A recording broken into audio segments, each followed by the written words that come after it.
What a wonderful thumbnail. That was created by Rowan Wyatt from our community. Thank you very much for that, Rowan. Nice one, Rowan. And he is a fucking joker as well. Welcome to the Sunday night Talkhammers show, where we're going to be sadly talking about West Ham, that game against Fulham. We're going to rate the players. I'm joined as usual by Micky and Gary. How are you two? Micky, how are you, mate? Flat. I'm flat as fuck. Flat as a pancake. Do you know what I mean? Yeah. I was having a nice, relaxed Sunday, proper Sunday, and then just brain dead watching that. So yeah, mate, it was the first 7 minutes or so, 7 or 8 minutes. It was promising. I thought, oh, this looks all right. We're going to have a go at them. But we've done that a bit, haven't we? We've come out the blocks in a few games, and all of a sudden it's gone to shit. It was just very bizarre. Gary, how was your day? You went over there, fuck's sake. Well, look, I'm hoping this show cheers me up a bit, because at the moment I'm fucking miserable. I mean, I'm honestly, it's wearing everyone down. This is now. We've said everything we can about David Moyes.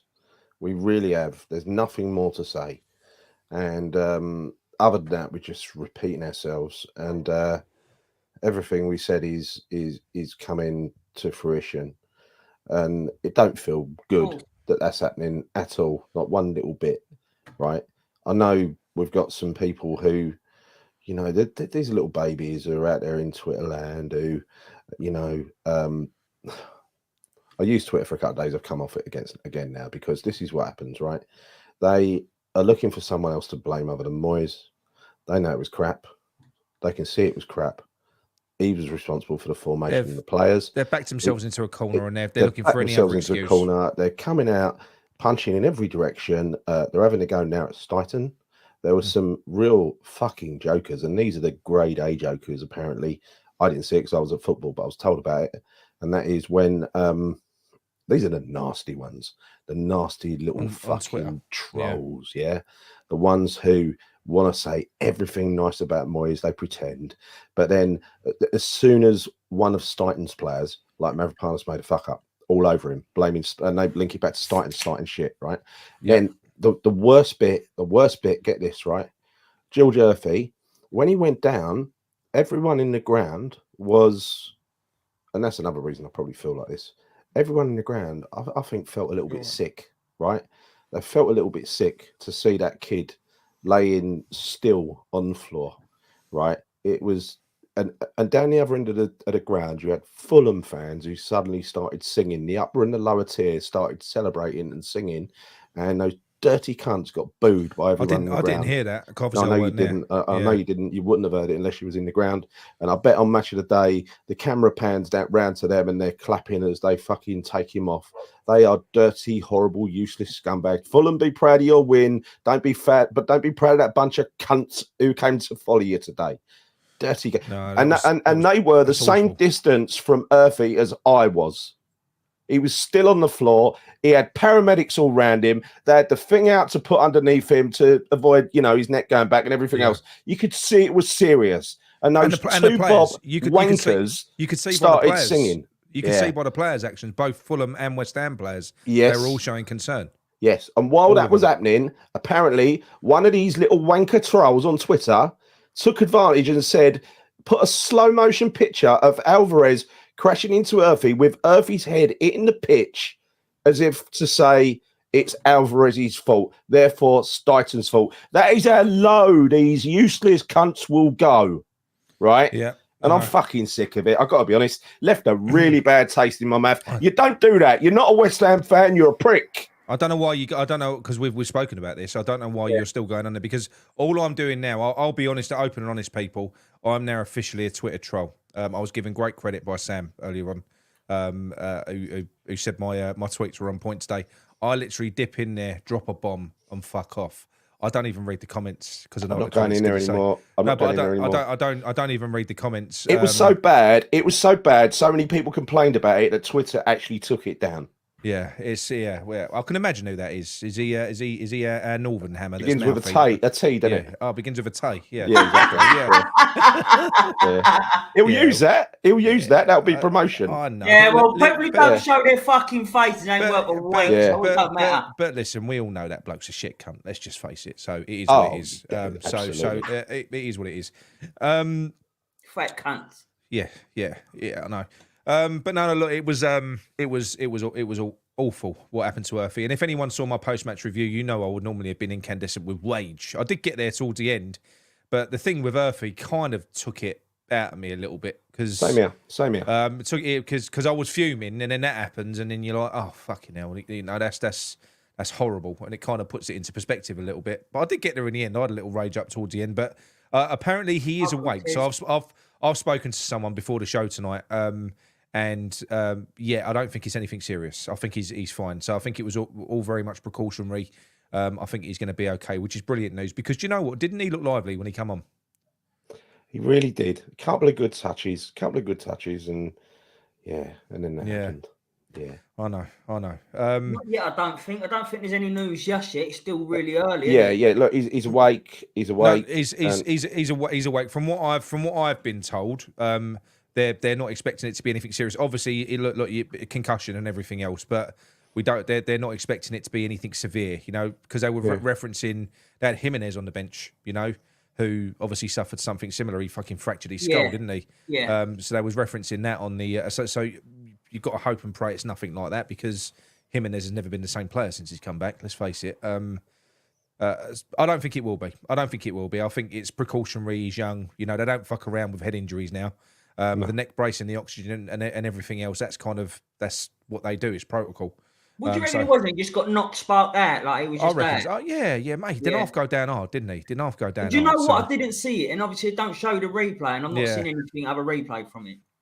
Yeah, didn't half go. He went down hard. So it was, I think there's 4 players came together, and he must have crashed into, or Alvarez crashed into him, or something like that. I don't know. He's little, and he's quite diminutive. So he is. Yeah. Who's been banned from posting on YouTube? You. Well, he can't have been because he's posting there. Talking now. You sausage pole. I'll sort it out. Yeah. No. Well, I don't think you have. I don't. But yeah. So look, we're going to talk about the game. What I do want to do before we get into the game today, I'm going to be self-indulgent because, as you know, I manage my son's team, and we had the final game of the season this year. We've gone from since I've managed them. We've gone Division 3, Division 2, Division 1. Every year we've stepped up. We've done brilliant. I really thought we was going to struggle this year. And we had to win today to basically finish level top of the league. And then it goes into a playoff game. So we haven't won the league yet, although we have. The league is finished and we're level on points, scored the most goals and everything else. But unfortunately, there's going to be a playoff game. But I'm just so proud of the boys. So before I start effing and jeffing and going mental, I just want to say that to them. Well done to a lot of you lads. You've done yourselves, your teammates, and your parents proud. It's been fantastic. Yeah, well done, lads. Done, boys. Yeah, they've done really well. Also, another shout out as well. As you know, we do run the support group, and there's been a few people that have had a couple of tough days on there as well, and I want to give a big shout out to Scott and Brooksy, 2 of the nicest guys that you ever gonna have the pleasure of talking to, meeting, or anything like that. They've had a couple of rough days. These are 2 blokes that are fucking inspirational in themselves. They've got their own struggles, but they're like the first on the scene to lift other people up, and they've been having a few bad days. So big love to you two blokes, because you're fucking top geezers. 100%, brilliant blokes. Top geezers.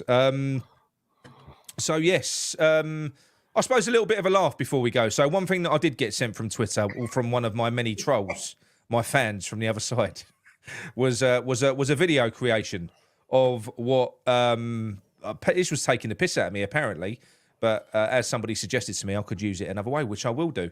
And this will absolutely be me when Moyes does get the bullet. Here we go.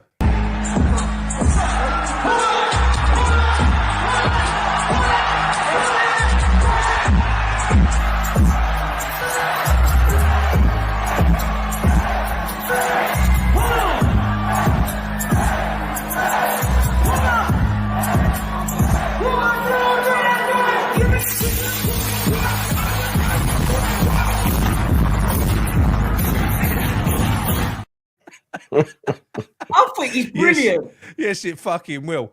Whoever that is, ain't very good at taking the piss because that's brilliant. Please make Yeah. more. That's all I can say. That's I wish fantastic. I had Yeah. one. Thank you very much. Yeah, no, I like that. Just It's going to another be. thing. Do you know what, Gary? That will lift your spirits when David Moyes goes. You'll be far happy. I mean, it's going to be a great day. It will be a fantastic day. I just can't wait. The way he has single-handedly divided this fan base like never before. No other manager has divided the fan base like this. Yeah. He does it deliberately, right? Yeah. He does it, it's like at Everton where he's done some good things. People say, oh, respect what he's done for us, blah, blah, blah, blah. Yeah. And yet he delivers pure mediocrity and people still hark back to respect what he'd done, respect what he'd done. It's like, no. Listen, that's history now. That's history. And he should have gone before the cup final last year. Look, he should have gone before the cup final. He should have gone after the cup final. We all said it at the time. We all said, look, because you can't get away from it. If he don't win that cup, he's gone. He's gone. He's fucking dust because that was a shit season. Shit. 35 game relegation battle. We all thought we was probably going to get relegated when Newcastle hammered us right at the end. Yeah. Right towards the end. We thought, oh, no, that's it. We're fucked. That was with Lucas Paqueta and Declan Rice. And I'm going to go on to Lucas Paqueta now because do you know what? Going on and referencing, just going back to what you were saying earlier on, Gary, about these people that they have backed themselves into a corner. They've backed themselves into a corner. They're blaming everyone apart from Moyes. And what they're doing now, they are blaming everyone. They're blaming the squad. They're blaming this. These thick fuckers have no concept of the fact that it's down to David Moyes that we've got this squad, that we've got these players. And you know what? They are blaming. And hang on a minute, they are extremely fucking stupid. Very thick.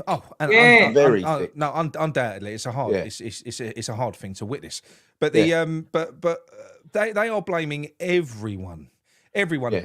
Down to the point where Alvarez today was blamed because he was shit in a two-man midfield with James Ward-Prowse next to him. Overrun by three against players from midfield. Fulham. Polinia and fucking who were brilliant. Pereira and all the other ones they had. Their midfield was outstanding. Ridiculous tactically today, it was. Yeah. And Lucas Paqueta hasn't been in the best of form since he he's was rubbish today. Let's face it. He was not good today. But for these people to come out and say this player is shit, I know. He's What rubbish. He's not. Some people say he's worth 85 million quid. 85 million quid. He ain't worth nothing. He's shit.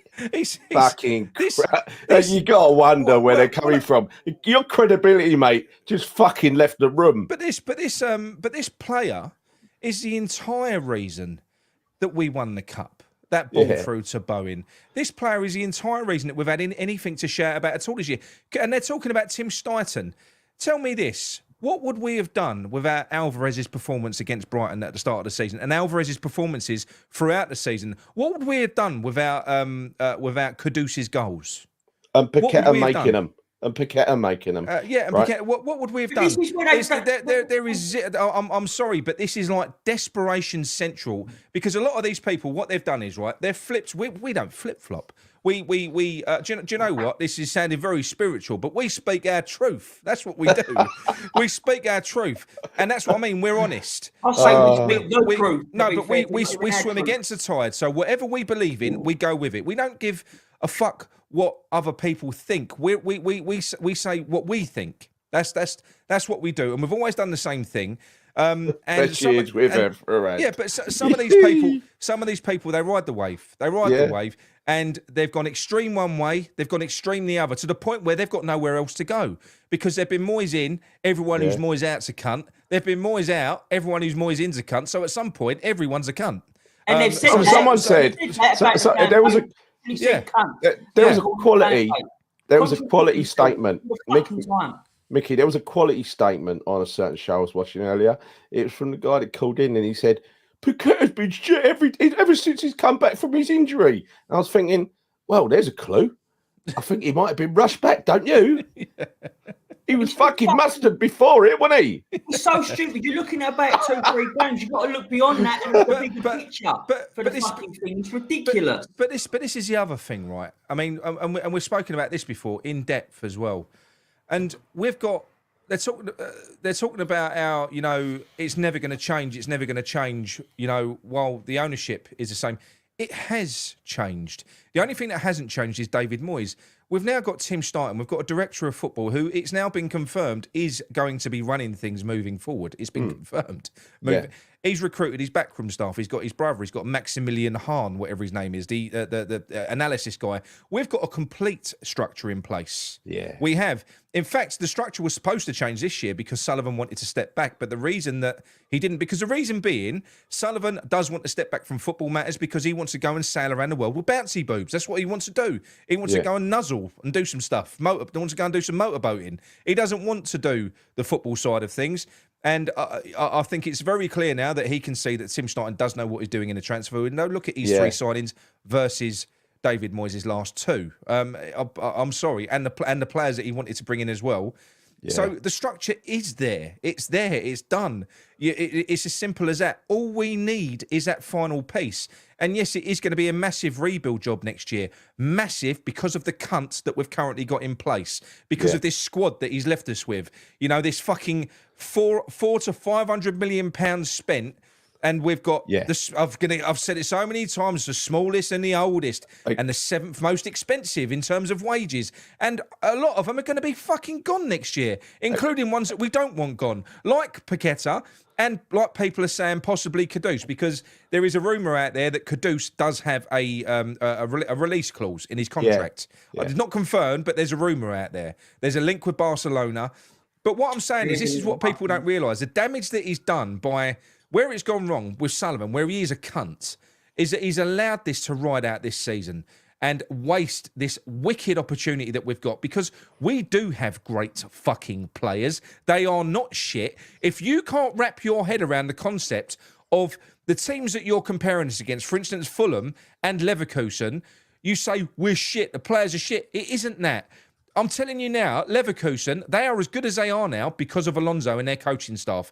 They play training ground football. That's what they do. Intricate, nice, neat little passages of play. David Moyes just relies on individuals. That's all he does. It's completely different. When we get a manager in who is a coach first and we start playing proper football, you will see a massive difference. And some of these, whichever players that we're lucky enough to keep hold of, if we do keep hold of Kudus and Alvarez and players like that, you watch them fucking flourish next year. You'll see these players go on to another level, because it isn't just reliant on their own ability. There's going to be a system and a team and coaching in place and everything to back them up. And like I said, Starton, we've got the money in place. They're going to spend big. We're getting a lot of players out there. Starton's in Brazil at the moment looking for the next Paqueta. That's what he's doing, because he is obviously going. Yeah. He's going. 85 million. If he's for 85 million, we've absolutely mugged. Yeah, right. We've had their pants down, Micky. I'll tell you what. Look, listen. Can I just say one more thing on this, right? And that is, for that Muppet who said Paqueta is shit, and that is exactly what he said, right? And yet Moyes is flawless, no matter what he does. And though you were Moyes out until he won his first cup last year, ask yourself this: who played the pass that won him his cup? Exactly. I know. Look, there's no coincidence, sorry to say this, but there's no coincidence that also Paqueta's dropped off, because without Bowen now, there's less of an outlet for him to put a ball in, like we used to see all the time. Kudus, he's playing more back, and there was a couple of times where he had 3 players around him. He'll wiggle out of that. But even after doing all that, he was still the furthest player up the fucking pitch. Yeah. And Kudus, most of the time, he's so deep. And you've got to ask yourself this, right? He is by far the best right winger we've got. He's even better than Bowen on the right wing. He is a great right winger, Kudus, right? But he plays somewhere else because we've got Bowen. And but you got to ask yourself, is he better as a right winger or Vladimir Soufal? Nothing against Soufal. I think he played well today. He's played well in the last few games. But rather than having an overlapping Soufal, leaving Kudus back to defend, drop the fucking overlap and just give the ball to Kudus and let him run at the defence. But that would mean him changing the structure of what he does. He can't do it. It's like today, we're 1-0 down. We're not going to go through the game bit by bit because there's fuck all to talk about, right? I mean, we can talk about a few flashpoints, but the 1-0 down, his changes are like for like. He doesn't change the game. He takes James Ward-Prowse off and puts Souček on.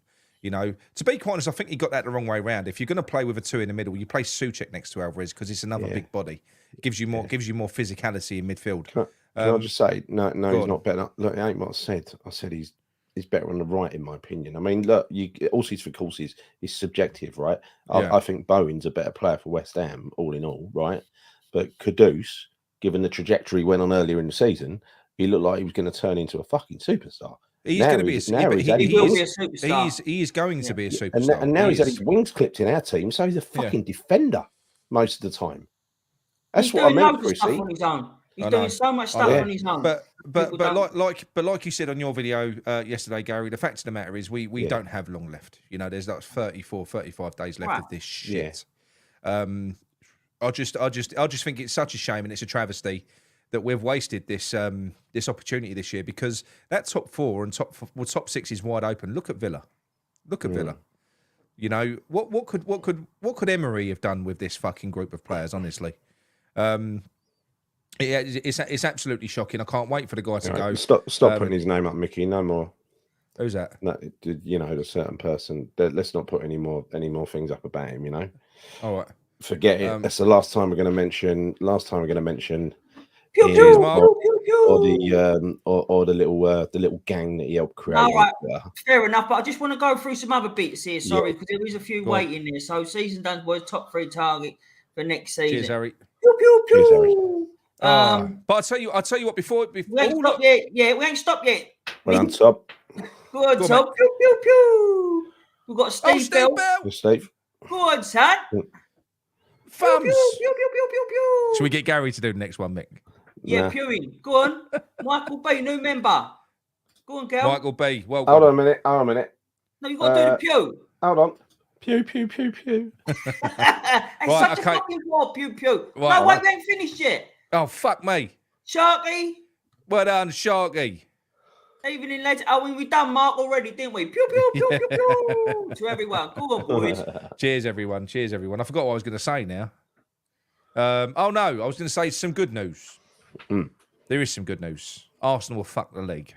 They have choked at the first time of asking. That's which wonderful. Is delightful. News. Wonderful news. So North London in tears. You know, you've got Tottenham that have been kept out of the top 4 by Villa, which is wonderful, and you've got Arsenal looking like they're gonna choke. It was brilliant. Did you see it? They let it go right at the end. Yeah, I know. It's comical. They did it last year as well. It's like Christmas now. It comes around every year. Yeah, so at least when times are bad, at least you do have them North London fucking Muppets to cheer us up. Battered yesterday, didn't they? Properly bad. Amanda's gutted by this, by the way. Poor number 41. Poor number 41. It's good. About 5 years' time, he's still only going to have that one cup on his CV, isn't he? He's going to have gone to Arsenal. He'd be on to Real Madrid by then, right? Real Madrid will fail to win the league for the first time in about a century. Give Louis a fucking pew, Mick. Pew, pew, pew, pew, pew, pew. Well, that's enough pews. I'm sick of them. Yeah. Right. Okay. It's the only thing I've got going on this channel. Should we just get straight into the player ratings and we'll talk about it as we go? Let's do it.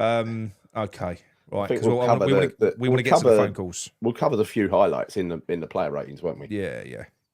They've changed the layout. What have done? Hang on. Where are you? Oh, it's looking like it does all the time, and that's fucking blinding. I'll tell you what, this club and don't even want to say his name. I just want, it just needs a refresh. It can't be this again, right? It can't be. Could you imagine a second year of this? Could you imagine a second year of it? Yeah, I know. It's his only talent.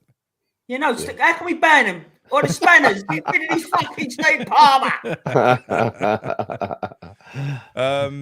Right. So let's get stuck in. Fabianski. I'm going to go first with Fabianski. Do you know what? I'm going to give him a fucking 10.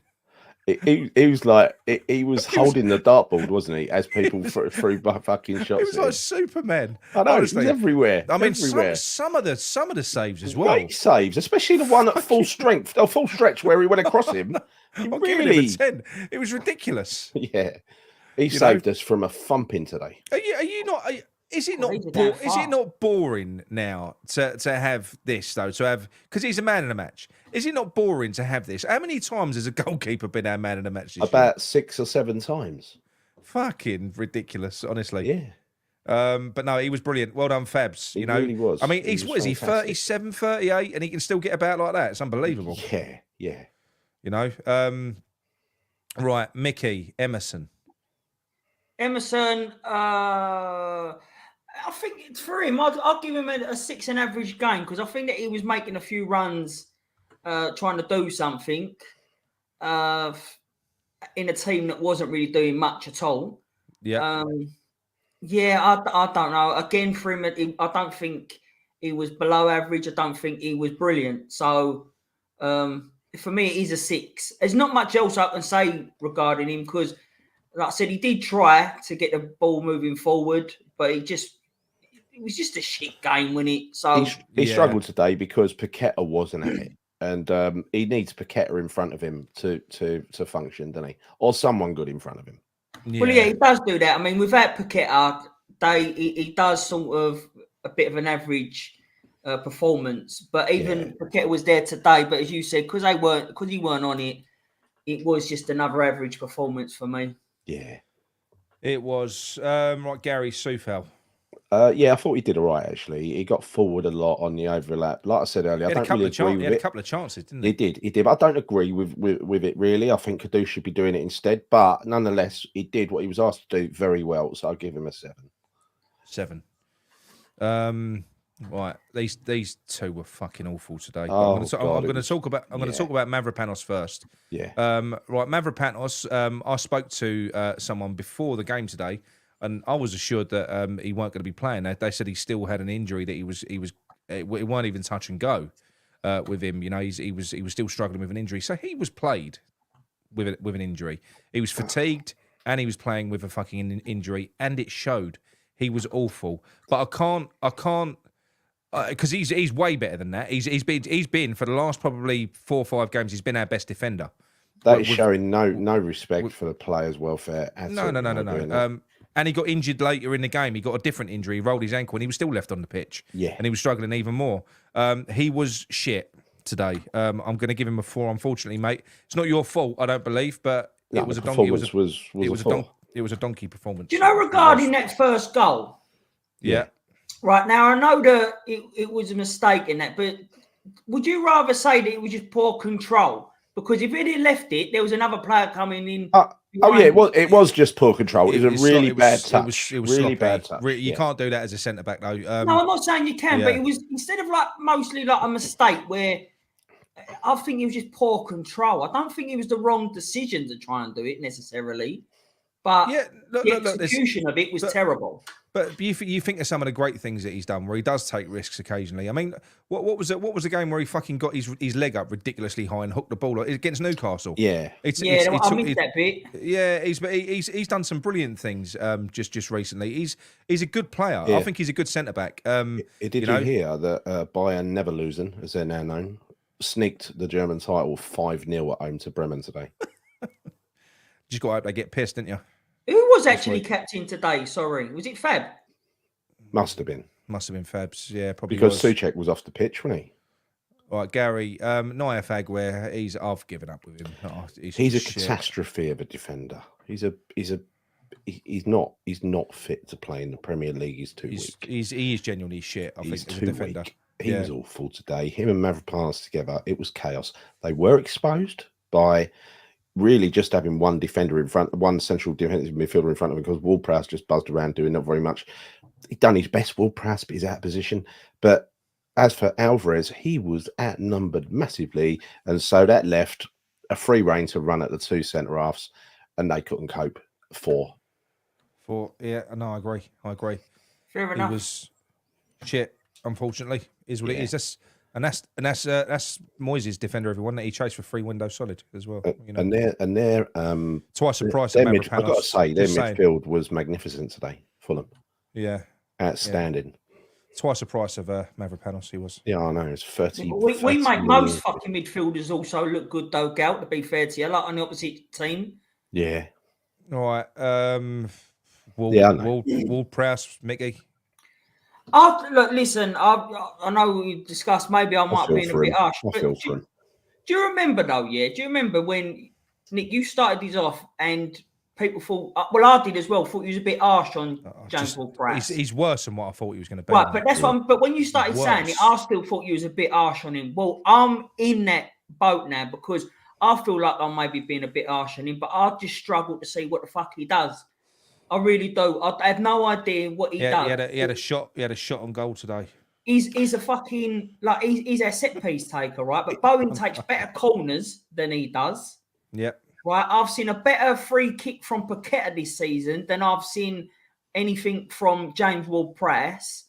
And other than that's meant to be his strong points, but he's just running around. I'm sorry, he had a free for me. I don't know what the fuck he brings. So a donkey up number 3. Not a lot. He doesn't bring a lot. And I'll take Alvarez, who really suffered today. He was positionally all over the place. I mean, the system that Moyes played was fucking ridiculous because we didn't have the personnel to play it. He didn't seem to know where he was supposed to be, Alvarez. He was up, down, left, right. He's all over the place. But to play a 4-4-2, you need to have the personnel. You've got to have the right midfield. Yeah. To have Alvarez, I mean, Declan Rice would have struggled in a 2 with James Ward-Prowse. Yeah, Declan Rice would have struggled with him. He just would have. If you're going to play a 2, it should have been Souček because you've got 2 big physical bodies in there. That's what it should have been.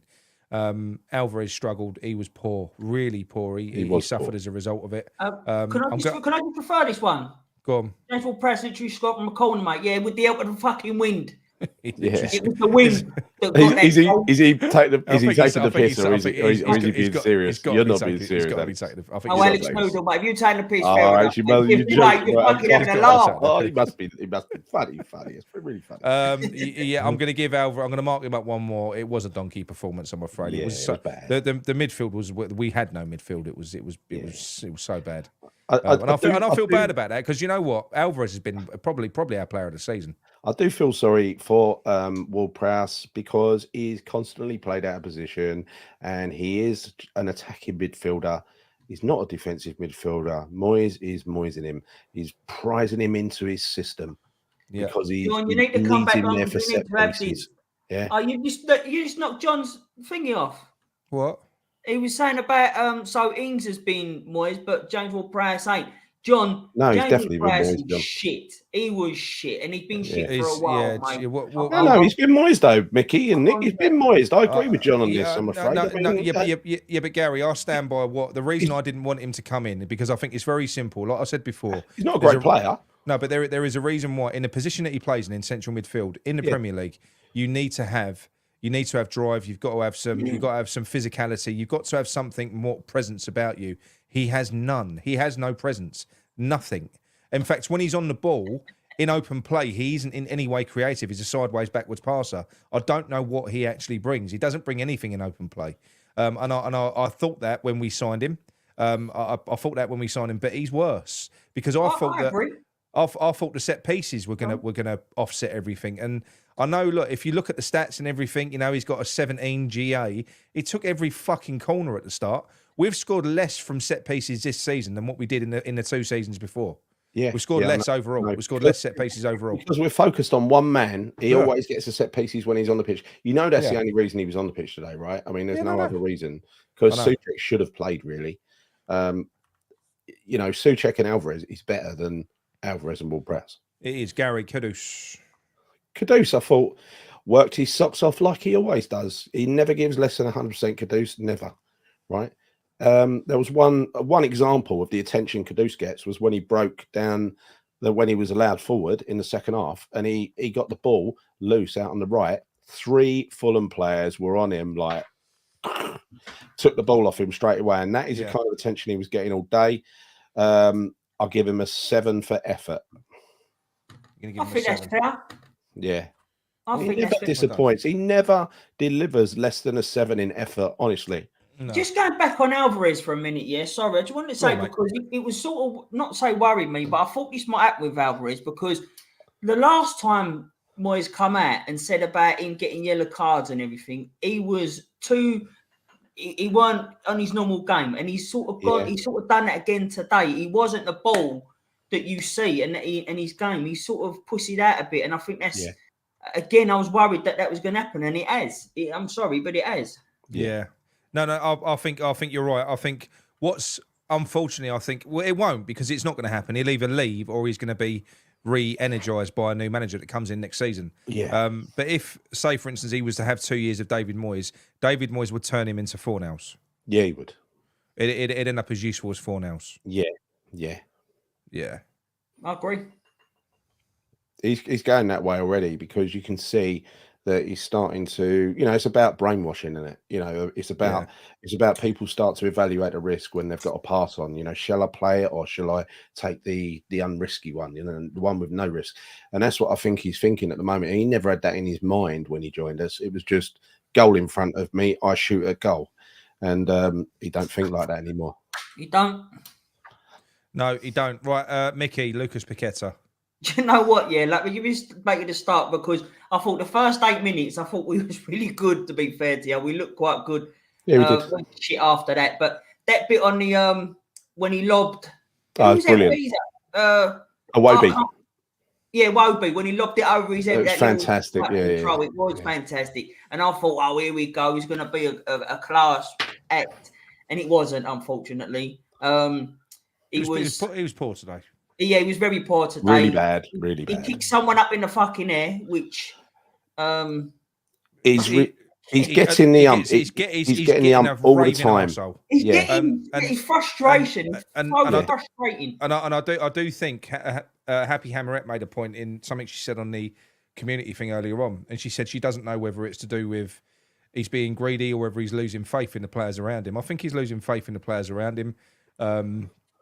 But this goes back to what I was saying earlier, though, Nick. Who's making them runs? Because at that time, it was only Kudus and Bowen that was making them runs, and it was brilliant. Don't get me wrong. But with just having one of them players out, like Bowen's out, it makes more of a job for Kudus to come back, and he's not getting the opportunities to make them runs. It's in his nature, right? It's in his nature to be a creative player, to look for that killer pass. He wants to win games. He wants to do good things. If you're going to play in the way that we're playing, then you don't play Lucas Paqueta. You just need a clogger. You'd be better off just having a fucking having a donkey out there doing that job. He can't do it. He doesn't want to do it either. He doesn't want to do that job. He doesn't want to play in a team that play that way. He don't want to play. He doesn't want to do it. No, that's not the player we've got. But nonetheless, you have to judge him on his performance, and it was shit. Yeah, it was shit. There was one thing that was frustrating me more than he's going over easily, and that was he kept on trying to do that over the top ball. But the problem is their two defenders was on it, and they were big bastards. Like I'd say Calvin Bassey, what a player. They're very good. Yeah, and I also like the other geezer as well. I thought they were both really good today. So for me, for the first time, I think I've done this, and that's got to give him a 4. I think he was a donkey. Yeah, no, he was.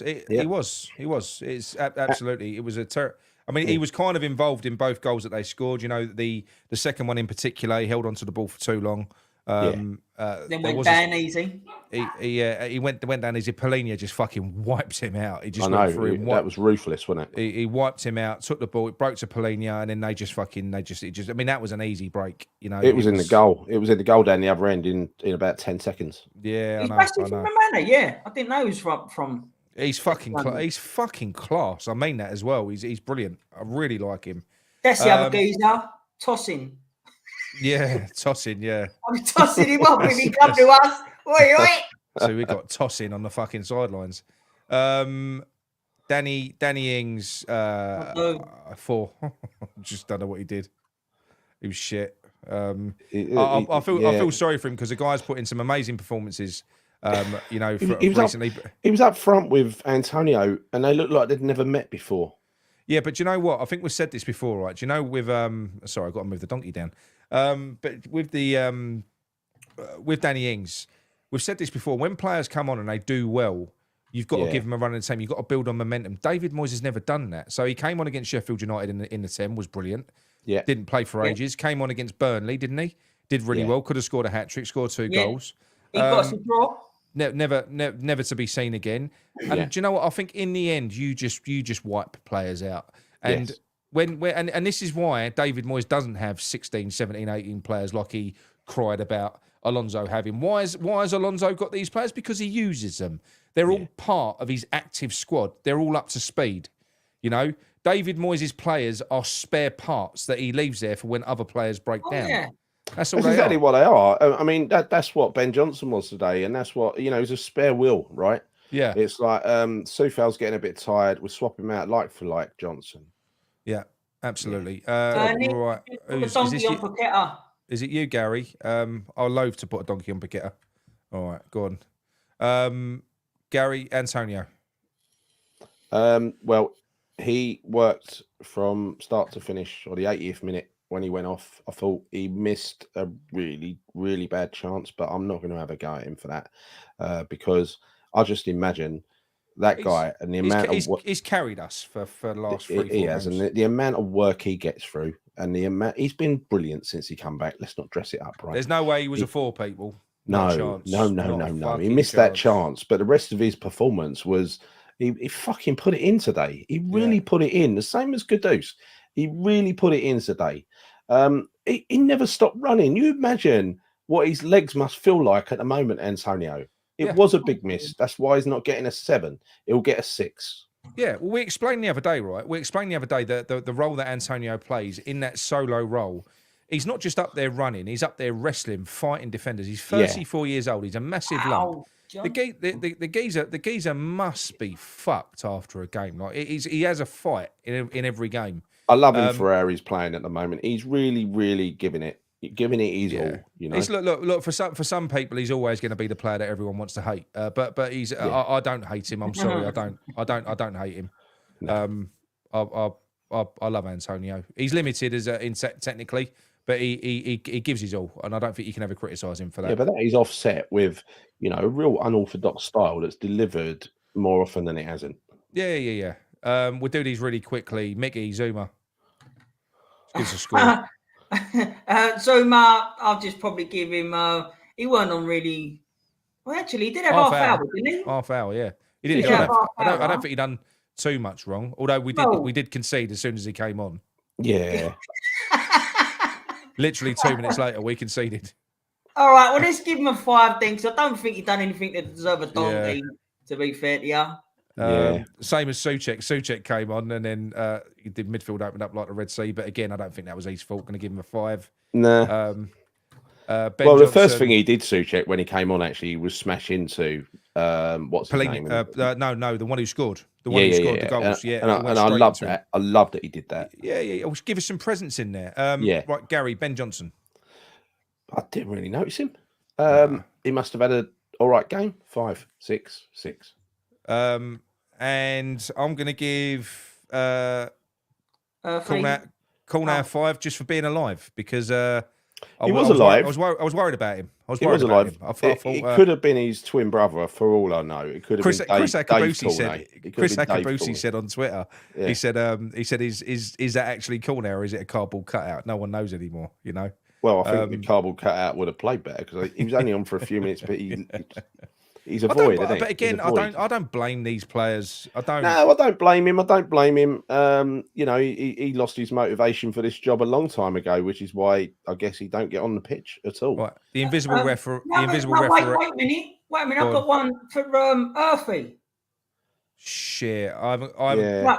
But listen, I thought when he come on, put the injury bit aside. I'll tell you what I'll do. I'm going to duplicate Paqueta. So this is George Earthy over here. This is George Earthy. Take away because he got injured and that. When he got on, I'm not saying it because of this, but when he come on, he looked full of energy. He really did. He just looked like a ball of energy, and he looked like he was gonna sort of spark something in the team. I really did feel like that for him. So for me, I would actually give him above average on a 7. I know he weren't on for long at all, but it was just that get up and go about him that I quite enjoyed. Do you know what I mean? And I'm not just saying that because he got injured. That was totally different. But so for what me, are you giving him? I'll give him a above average. Yeah, well 7. done, Mick. I fucking forgot about him. I thought 7. I thought he had a brilliant 3 minutes. Yeah. No, that's fine. Sullivan, you're just a cunt. Well, unless he's made the right decision this week, No, then he still wouldn't is. be such a... No. Look. The fact that this season's going to burn and fizzle out into nothing. We're going to drop out against Europe. Fault, We're going to finish outside of Europe. It's a complete waste. It's all his fault. Yeah. Fuck you, mate. You know, and he's allowing the fans to be shit on and slagged off left, right, and centre. I hate that. You know, I hate that. No, he can go fuck himself. I don't care if he gets it right next year. This year he ain't got it right. It's been torture. I hate him. Well, if Absolutely anything, hate he's him. loaded the bullets for those fucking talk radio stations to have a go at us. Yeah, well, I've done Moyes to death. Yeah, don't even want to say his name. Micky, do you want to have a go? What with Moyes? Yeah, We just cunt again. I'm sorry, but it's a secret cunt again. Because yeah. do you know what it is, right? He's literally sucking the life out of the football of West Ham. We don't play football. I'm sorry. The last 2 games have showed that. And people can say, oh, we put a valiant effort in against Leverkusen. Mate, it ain't a fucking masterclass when you're playing with 10 at the fucking back. Anyone can do that and call people hardship to score. Do you know what I mean? It's just bollocks. And I've spoke to so many people that just feel fucking like, I wouldn't even say Dan, they just feel blah about West Ham. This is the trouble. And that's all to do with that cunt fucking fat cunt Moyes. Sorry, I know I see the word a lot here tonight, but he's actually... Nolly's coming on later, don't worry. Oh, there you go. But it's grating on me. And to hear other people also saying that, listen, that took a lot out of me Thursday night, just as a supporter. Took a lot out because it wasn't football, mate. It really wasn't football. No. And, fuck him. Fuck Moyes. I can't wait for him to fuck off. I can't believe, honestly... Micky, he's a fat cunt, isn't he? So he's a fat cunt, FC. Yeah. I can't understand the number of people who are West Ham fans, and many of them have been watching West Ham for a long, long time, were happy and delighted with the effort that was put in the other night. Now, you can be delighted with the effort, but you can't be delighted with the way we played. What happened? What we did. It was actually soul destroying. Do you know something? If you play that way, we've said this so many times. I think you said it, Gary. When you play that way, if it had managed to come out of that with a 0-0 draw, would have all gone, oh, fair enough, job done. We've got something to play for at home. But the thing is, when you play that way, you have to get a result. Yeah. You take all the credit if it works. You simply have to and get all the a blame if result. it doesn't, right? If you go out to kill a game of football and do fuck all, you have to get some form of result because you've got to. And he didn't, and he's just fucking useless. I'm done with it. I feel really deflated tonight. I do. Yeah, me too. Because you know something, we've been banging this drum for a long time, and we're going to get our own way. He's going to be gone, but we haven't got our own way. I wanted him gone. I didn't want to still be sitting here talking about him now. It don't feel sweet. It doesn't feel sweet in any way, shape, or form that we've had to fucking go on about this manager for so long. He's just, we want to talk about other stuff. No, but the reason I've done it is because, and the reason I've been on it is because I've wanted change. Yeah. I wanted to save this season. I wanted us to go on and try and fucking do something this year, and people will point to where we are in the league. We ain't going to stay there. We ain't finishing in those European places. Yeah. Fucking Palace beat Liverpool today. We've got to play them next 3 days after the next Leverkusen battering. Good luck. Sam's right, what he says here. Tonight feels like the end of the season. It's horrible. It did. That's what it felt like. So him going now, do you know what? It won't feel as sweet as what he should have. He should have been sacked. He deserved to be sacked. He did not deserve to see this fucking season out. He's been an absolute cunt. We've had the fucking media been coming out. You said earlier on, Gary, what you heard on Sky Sports, how they're starting to put it on the fans all of a sudden, trying to paint David Moyes as though he's going to walk into another job, a top job. No, he fucking won't. No one will touch him with a barge pole. He's useless. He's fucking ridden on the coattails of a few top players that have pulled him through. Declan Rice pulled him through for a few years.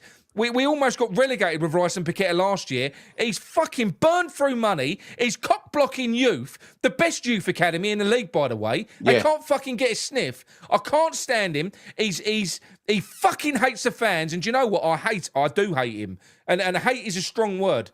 But it's actually got personal with me with him now. I fucking hate him. And what you said the other day, Gary, is honestly true. When he's gone, if to me he's going to be no more than a fucking dirty, smelly fart in the wind. I will never think about him again. He will be like Sam Allardyce. I'm only ever going to think about him You'll have a flashback to. You'll think of Prague. Great night. That was a great night. But but that aside, do you know what? I'm sick of him. He should have gone after Prague because that gave him a reprieve after a terrible season. He could have gone out a hero, and nobody would have said anything. I would have been grateful at that point. But for the arrogant fucker to stay and ignore the terrible job that he did last year in the league, do you know what? Fuck him. Fuck him. I hope he does get another job next year. And I hope it's a club I hate. I hope it's a club like struggling down the bottom with limited funds, because then we'll see the true David Moyes, right? The true David Moyes that will blow all the available funds on a second-hand Man United player. No, I'm done with it. He's sucked the life out of me. I am a scratch record. I've been a scratch record all fucking year, and it's driving me mad. You know, we haven't made as many probably videos as what we would do normally because people say, why don't you talk about something else? I can't even think about other players that are coming in until he's gone, because it doesn't matter what. We've got Lucas Paqueta. It doesn't matter what players we get in. I've got no interest in what players we get in. I just want to know what is happening with that wanker. Is he going to be in next year, or is he fucking off? If he's fucking off, then I'll get excited about players that we're bringing in. If not, I don't give a shit. We could sign the next Messi. It makes no difference. He'll turn the next Messi into the next fucking Charlie Adams, a cunt. He's definitely going, but I'll tell you how they're going to make it look. They're going to make it look like he has chosen to go to give him the moral high ground. That's what it's going to look like, right? That's what it's looking like to me.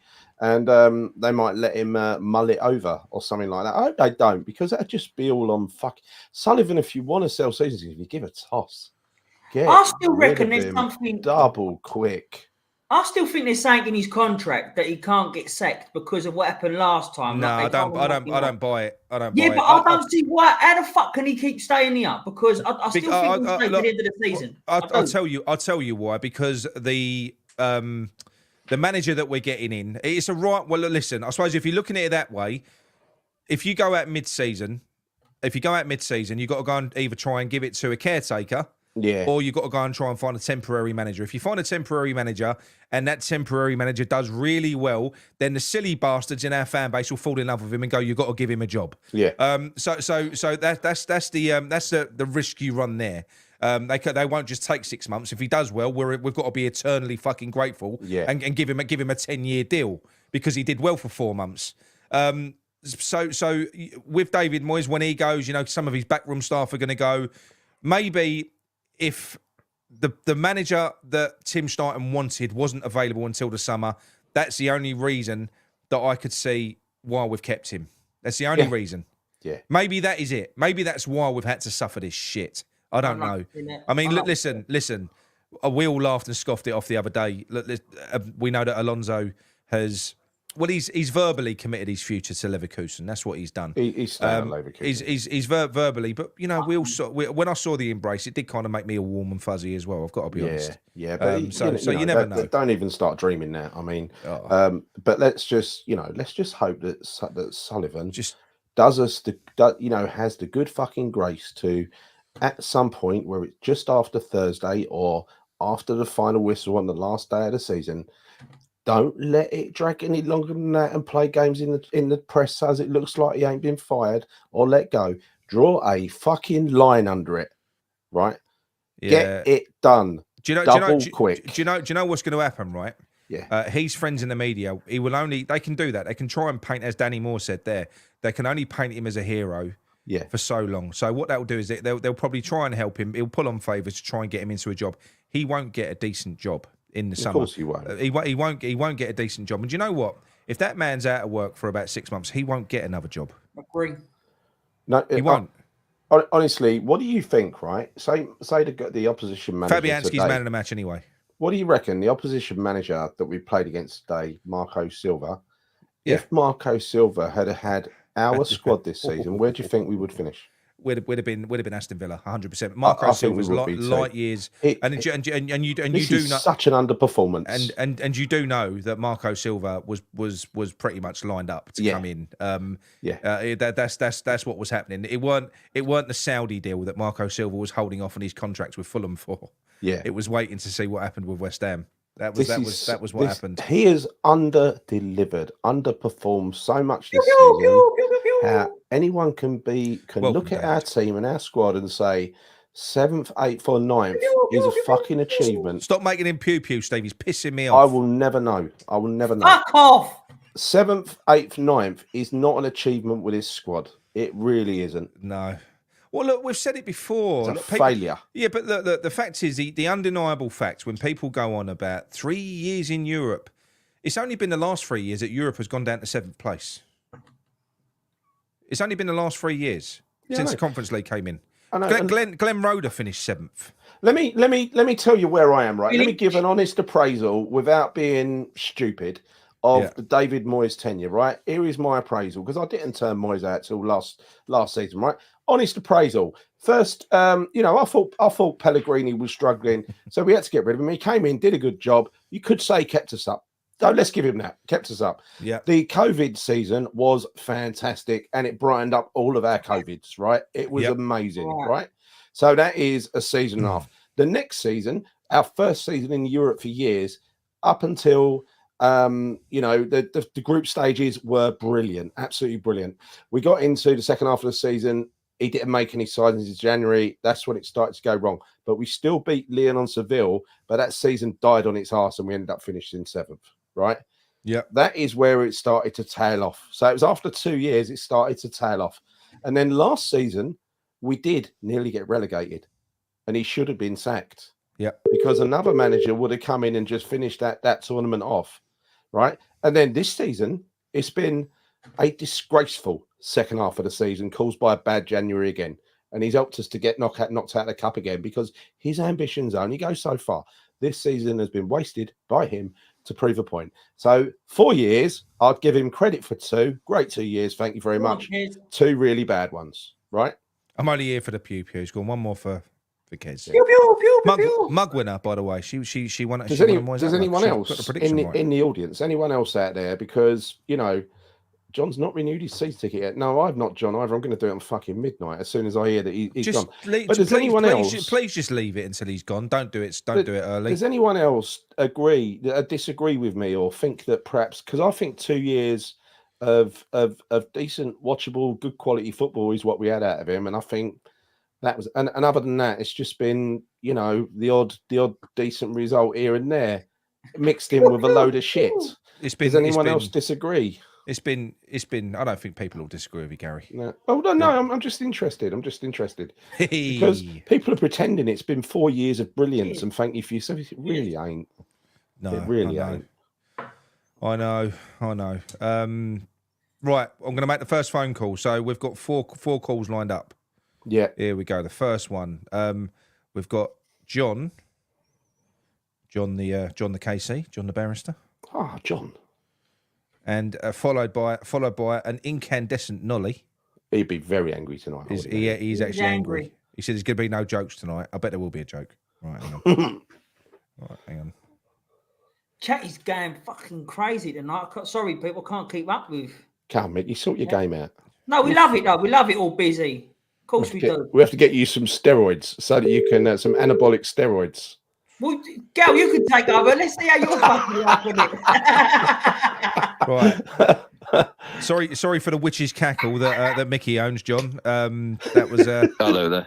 Hello, John. Hello, John. Right. Hello, Nick. Hello, Gary. Hello, Mick. How you doing, John?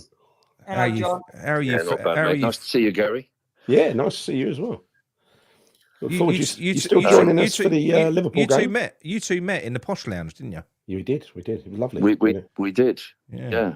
It was the prelude to no, that was the Spurs game, wasn't it? It was a Spurs game. Yeah, it wasn't the worst. It wasn't the best, was it? It was a bit. No. Meh. Like most of the games. Today, I properly lost my shit. Actually, I bet that didn't go well, and I saw stand you- well in the posh seats. I saw you lose your shit, Gary. Very uncharacteristic of you earlier on the show. Oh. I've never seen that side of you. It was not the sardonic, caustic, nastily sarcastic Gary that we know and love. He's done it a It few was a times. He's done it a few ranting times, maniac. John. I know. Mickey's been sat there very, know. very awkward a few times, isn't you, Mick? But when we done a two-man show and he went on one, honestly, I didn't know what to fucking say. It's the first time ever I see Gary. And I just remember going, yeah, mate, you're right, Gal. I just think when someone in Twitterland tries to get popular by taking the piss out of a player on the behalf of another player who's he looked fucking unconscious because he was on the pitch, you just wonder what kind of person that is, John. Can I just come on to that in a moment? Because Yeah, obviously where I sit, I had an excellent view, not only of what happened to George Earthy, but what was going on the touchline, or rather what was not going on the touchline at that time. Next season, I want a manager of this football club whose name we will sing from the terraces. I want a manager who will unite this fan base. A manager who will be a focal point for the whole club to get behind, a leader, someone who we, the fans, would be prepared to, in a sort of a euphemistic sense, to die for, as you would expect his players to want to die for him. Yeah. We haven't had this for a very long time. I don't think we've chanted a manager's name since Slaven Bilic, the good old days before we left Upton Park and it all went to shit for him. Yeah. This manager is a stain on this football club. And I know we are a broken record. I'm a broken record. I've fallen out with people over this because I bang on about it all the time. Because unfortunately it means too much to me. But we are in an absolute crisis situation. We have a burnt out squad. He has wasted half a bit. Well, he hasn't wasted all of it, but he's wasted the large part of £500 million on the oldest, smallest squad in the Premier League. Yep. I was hoping today, and I want to say something about Fulham as well before I get on to Moyes and the George Earthy thing. Fulham were magnificent today. And I bet Moyes, he'd never admit it, but I bet he was jealous of Silva because he must have been watching Fulham play counter-attacking fast football. Yeah. Taking us to the cleaners. Yeah. Oh, isn't that how Moyes ball is supposed to be? Well, that was actually counter-attacking football, John. That's what it's supposed to be. It was. They were magnificent today. Yeah. They were magnificent, and they've not done too bad because on aggregate they've beaten us 7-0 this season. Now, with all respect to Fulham, today was a free hit for us. Today was an opportunity for us to seal a place in Europe next season. He could have shown, but he's not sort of pathologically built to do this, but he could have shown a bit of verve, a bit of imagination. He could have played three at the back. He could have played a back three of Cresswell, Ogbonna, and one other. Who would the other have been? Probably Agurd, I guess. Probably would have been, yes. Mavropanos needed a rest. He could have played wing-backs, Emerson and Soufal. He could have played in midfield. He could have played Paquetá and Alvarez.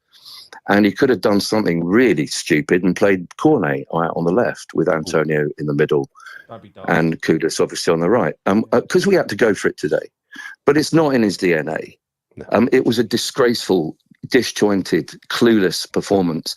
I think Paquetá, I love him, but I think he's gone. I think he's already gone to City in his head. Yeah. He's not impressed me in the last few games. Alternatively, of course, in a parallel universe, we could have played. We could have played Cornet on the left. We could have played Scamacca up top, and we could have played Kudus out on the right. We could have played Pablo alongside Paquetá in midfield. We could have brought Antonio on as a battering ram for the last 20 minutes and maybe Flynn Downs to shore up central midfield if Alvarez, because he was a bit off colour today, wasn't he? Yeah. But no, he shipped them all out, didn't he? He brought in nobody apart from one guy who Calvin Phillips. Yeah, who I suspect has got issues that go beyond the football pitch. I'm not going to come too hard on him because I suspect that he's shot. And if he is, I'm sorry for him. You but can't help but feel sorry for him in some way. I think he's watching. Absolutely. He's watching his career go up in flames, isn't he? He is. I think. Yeah, he is. He is. But look at the players that Moyes has destroyed. Again, I'm sorry if I sound like a broken record, but Sebastian Haller, Gianluca Scamacca destroying Liverpool at Anfield the other night. What did we do when we played in the Cup at Liverpool? What was it, 5-0? Yeah. Was it 6? I can't remember. It was their youth team as well, basically, their second team. Yeah, I know. Yeah. It's gone too far. In relation to George Ursi, what I saw happen, and I'm in a good vantage point, he hit the deck very hard. I saw Fulham medics on the pitch. I saw Silva looking really concerned. Yeah. I saw what I imagine is, I imagine George Ursi's mum walking along the touchline in floods of tears. There was a lady with long hair walking along the touchline, taken under the tunnel just behind the dugouts. I imagine that would have been his mum, because it was a lady on her own being sort of shepherded away by a member of staff. That's terrible. And I'm not going to use the C-bomb, not on live TV, but what did Moyes do? He just stood there, and he's got a history of weird conduct in games against Fulham, because I was there 12 months ago when the Moyes out banner first appeared. Yeah. And remember, he just totally ignored the fans. Yeah. After we burgled that win. Yeah. There's something wrong with him. There is. But John, I've heard that now. I've actually been sent the same message from about 5 people that were sat probably quite close to you, and they all said the same thing, that when Urfi was down, everybody else was running around concerned, apart from David Moyes, who just didn't appear to give a fuck what was going on. Weirdo. No, he didn't. Look, like he was pissed off with Urfi for getting fucking injured. Like that's typical. Do you know what I mean? Probably resented putting him on there in the first place. You know. Yeah. The lack of care and empathy that he showed to. I mean, I imagine Earth is still a teenager. Yeah, he's 19. Yeah. I mean, it was mind-boggling. I mean, what can you say about that? Who wouldn't have run onto the pitch? I know. Out of desperate concern. 100%.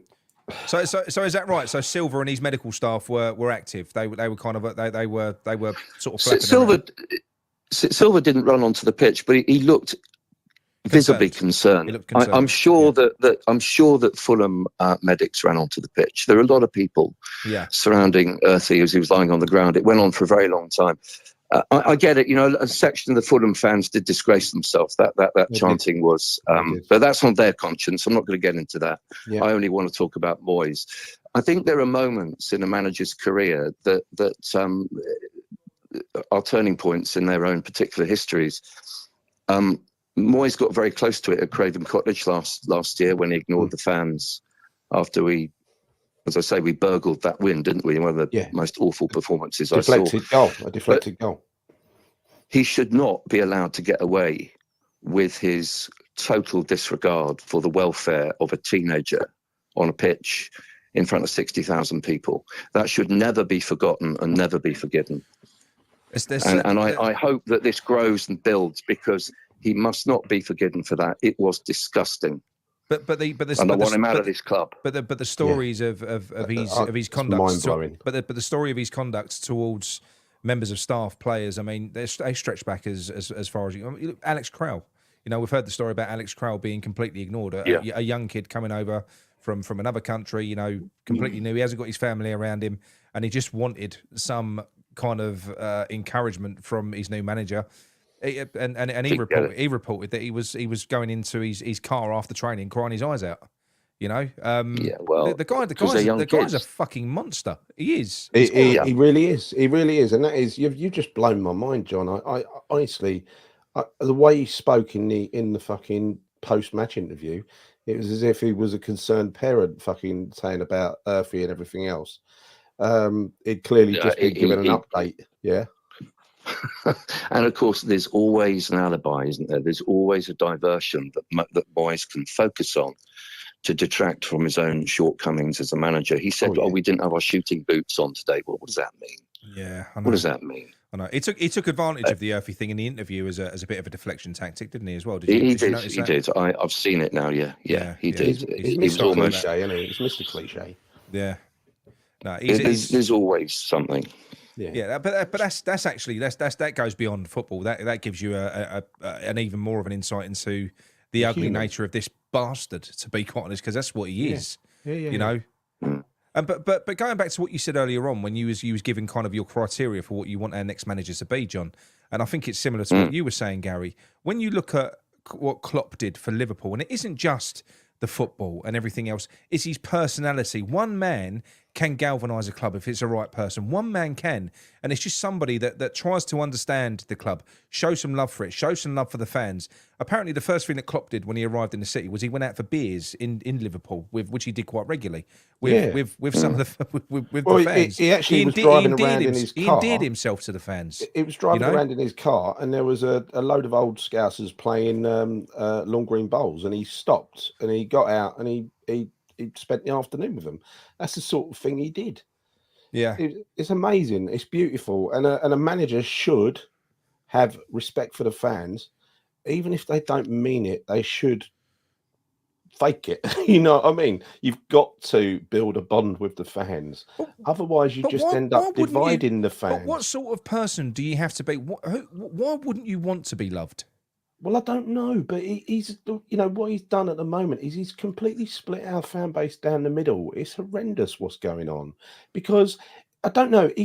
Every time he talks about upcoming games, he slips in a little comment. Steve next to me at Football Today showed me a little paragraph in, don't know what paper it was, a little comment talking about the upcoming game, and he said, "Yeah, I hope the fans get behind us." I said, when do we not get behind the team? The first 7 minutes today, we were well behind that team, 8 minutes, whatever else. But to be honest, once it all fell to pieces, what is there to get behind? Yeah, there's nothing to get behind. It's a huge void. It's a huge confused mess. I mean, today was a day that has been a long time in the making. We put in some dreadful performances this season. But today was particularly unforgivable because, as you were rightly saying earlier on in the show, people are dropping points all around us. This was an opportunity to not quite cement European football, but to take a great stride, to possibly even get into the Europa next season. Yeah.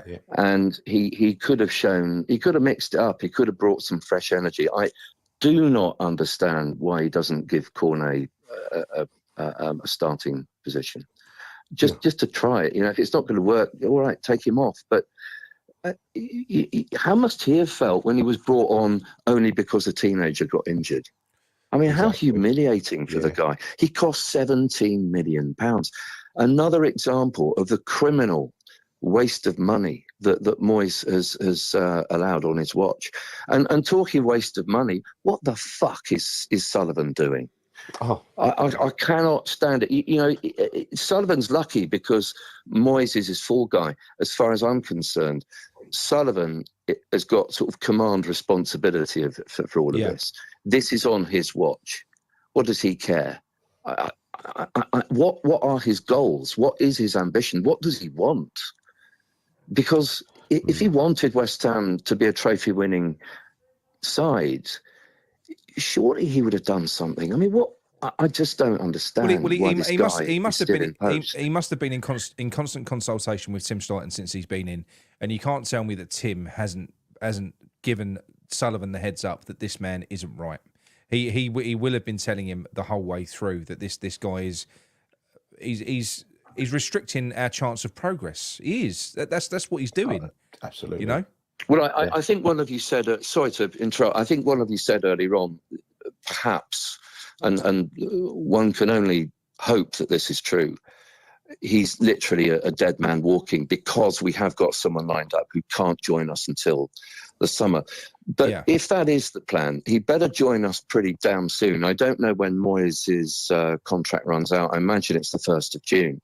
But if the new guy isn't in post by the 2nd of June, with a list of players that have already been tapped up, we are in the shit because we need, on my calculation, I think we need at least 6 players. Possibly more than that. Yes, and yeah. I mean, we'll get Downs back, I hope. Yeah. but we need downs plus at least 6. And some big decisions have to be taken concerning players like JWP, because I feel sorry for him. He's not been played to his strengths. So do I. So do he was I. never going to fit in. We bought the wrong player. He was a wrong player to sign. You know, like when we bought Vlasic, was. right? The wrong player. We've bought completely the wrong player. Why did we buy him? We bought him for one reason: that he takes a decent set piece. Yeah. That's all. That's all. And how much was Vlasic again? Vlasic was 30 million. Like just like 30 million pounds. just like JWP. 30 million. Money wasted. These 30 million. It's like he's got 30 million quid tokens and he just throws them out and wastes them. You know? But you got that. I think perhaps the most shocking of them all, right, is Felipe Anderson, who was our record signing at the time, who David Moyes didn't even try to get anything out of. He basically flogged him for Juventus. Flogged him for 3 million, and he's signing a big money deal for Juventus. He's going to. Well, can I just say one thing, right? Can I just say one thing? What Haller, Kehrer, Skamaka, Anderson, Fornals, Benrahma, and several others have proven is that being moist, is not permanent. There is such a thing. You remember after the Second World War, they did this. Kehrer, Gary, you can add Kehrer to that list as well. Kehrer, this thing called denazification. Well, we're going to have to run demoisification after he leaves. We're going to have to get these negative thoughts out the player's head. We're going to have to recycle them. They'll be like new players. You bring another manager in, a positive, you know, someone who's going to make them feel like $1 million, 10 foot tall, someone who rates them, someone who tells them how good they are, encourages them, bring them on, you know, just like sports coaches should be, not just football coaches, sports coaches in general. Yeah, I completely agree with that, Gary. I think whoever comes in could do well bringing a sports psychologist as well because, you know, some of these players are broken. This may be controversial, but I believe that we could still get a tune out of Maxwell Cornet. I think he's worth. If the new boss looks him in the eye, and says, "Do you want to play for us? We're going to give you a chance. Yeah. Are you prepared to knuckle down and show us what Moyes wouldn't allow you to show?" And if he says yes, keep him, because you don't become a shit player overnight. No. He was a good player with Burnley, right? Correct. And Leon, you know. Well, again, second. But that's another £17 £17 million player though, Cornet. 17 million. Yeah. You know, but like John just said though, he was like Burnley's best player the season before he comes. He's not shit. He's what not Luke shit. says here, what Luke says here, every player deserves a clean slate. That is exactly right. That is exactly right, Luke. Yeah, no, I think so. And do you know what? Like it will with the fan base. It's bad enough for us. You can only imagine what it must be like for the players in that camp, irrespective of all the shit that you get circulated, where the players get a script and a microphone shoved in front of them, so basically declaring their undying love for David Moyes and how great he is. It's all bollocks. It is all bullshit. When he goes, the pressure release is going to be huge. And the only thing that I do hope that is important, I think, happens is that they don't play this game that I think they're going to play, and that is that they're going to offer David Moyes a contract that he isn't going to sign and say we wanted him to stay. I think they're going to play that game. Because that's bullshit. We should be empowering ourselves. We should be empowering the fans. The club should come out and say, David Moyes, thank you. You've done well up to this point, but you are not fit to take us to where we want to go to next. So we are moving in a different direction. They're going to play that should that be game. The message. That should be the message. Him walk away, Nick. They're going to get him walk away and say, I decided not. Yeah, but that's to stay. bullshit. That's bullshit to do that. It really is. That's what if Sullivan cared about this football club, if he cared about the fan base, if he cared about our future, if he cared about the fact that we put in 60,000 fans, we've got the country's highest number of season ticket holders. If he cared about any of that, then after we get knocked out, as I sadly believe we will on Thursday, he should come forward and say, this is the blueprint for the future. We will be taking a new direction in the summer. We thank David Moyes for everything that he's done. We hope the fans will back him for the last few games of the season in the hope that we can just about qualify for the Europa Conference League, or something Europa has gone now, and show some leadership, but most of all, show some gratitude for the fact that you do have 60,000 people coming into that stadium. Yes. Show some gratitude for the fact that people like, those of us who go spend a fucking fortune getting to that place, inside the place. The ticket's ridiculous now. Yeah. Give us some hope. Give us some belief. I've already downgraded my ticket for next season because I'm not paying top dollar again. Yeah. I'm really concerned about Moyes stay. I can't believe he will stay, but the idea that I'm going to pay all this money and him still be there, he won't you know. He won't be here. He won't stay, and I think he won't be here. But they will drag it out. They will drag it out. They'll make a show out of it. They will. There'll be a pantomime like it always is with West Ham, John. Apparently not. He can dress it up. I don't care if he clothes Moyes in all sorts of glory. He's been a wonderful manager. Blah. But just please give us a sign that there is some hope for next season, because the way Fulham played today, they played us off the pitch and they played a bit of a low block. They played proper Moyes ball. Silva showed how it can be done. Moyes is obsolete. He doesn't know how to manage his side. Nope. He is shit with tactics. We could play that. I think I would tolerate that sort of football next season. Counter-attacking played football. well. He's good to watch. Yeah, it's absolutely fine. But the thing that baffles me is that his whole game is based around. Well, I don't think it is, because that's not a low block. What they didn't play a low block. They played counter-attacking football. No. For instance, what they do is which is different. Fulham is when they win the ball at the back, they don't hoof it upfield. They take risks. They pass it between them. They draw the defender in, and they play incisive passes into the middle, and they progress through the pitch that way. What we do is we just hoof the ball up to Antonio, who's up there on his own. It's so different. It's completely different. Completely different. Right. It's Neanderthal. It's a sort of football that you would see a ropey second 11 play on Hackney Marshes. Yeah. With all respect to Hackney Marshes. Yeah. I've never played football on Hackney Marshes. I have. I have, and I was rubbish. But you know what I mean? It's tired. I think it's tired because the players are physically tired, but I think they're mentally drained. Yeah. And we know why that is. Well, just imagine a match day prep. So what I said was the video that I did after the Leverkusen game, where I said to get the players to buy into a tactic like that, the only way you can do that is if you instill fear in that team. If you convince them that the only thing that we can do against this great Leverkusen team is nothing, is block them. That's the best that we can hope for. I'm dreading Thursday night. Yeah, because the mates that I go with, let me just tell you quickly, I'll just go off a slight tangent, and I imagine you want me off the phone in a minute, but I've told you about this before. Where I sit, it's just full of football tourists. Yeah. And I got up today, I was screaming at the top of my lungs, Moyes out after each goal. And I turned round.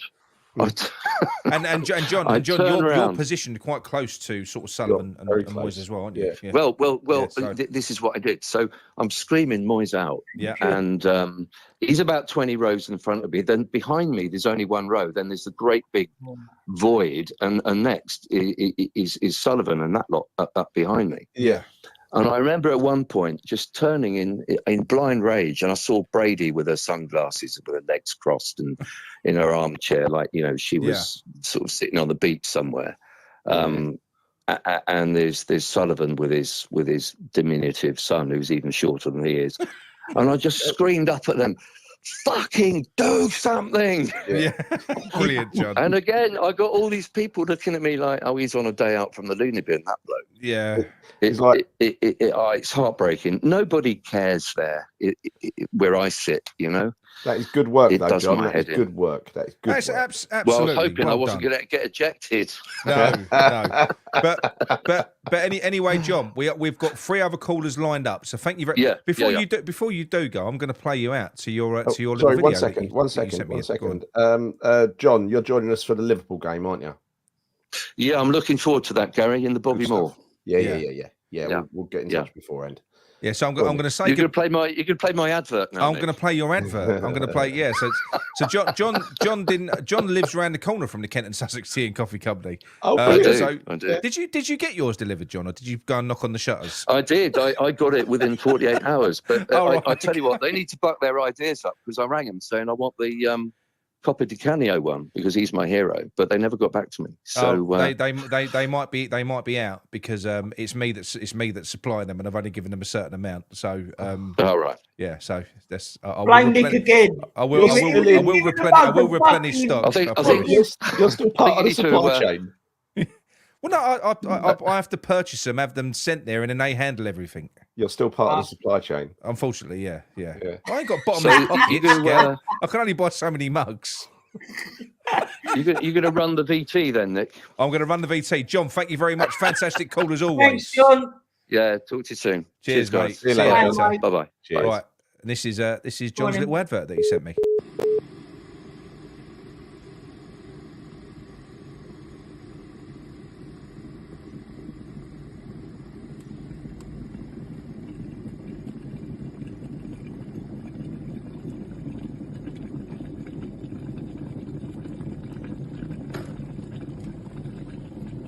Teabag. In.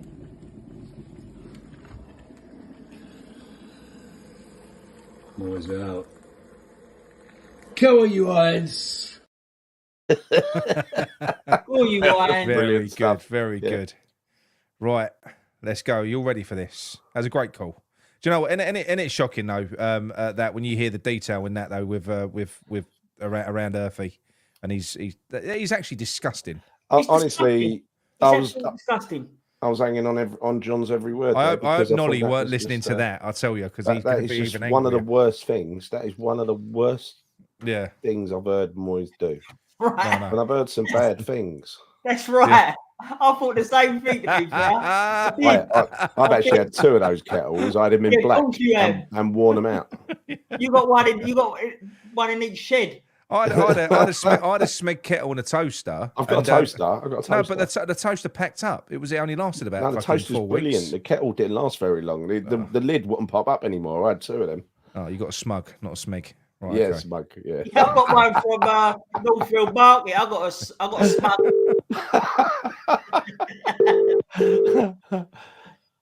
Right.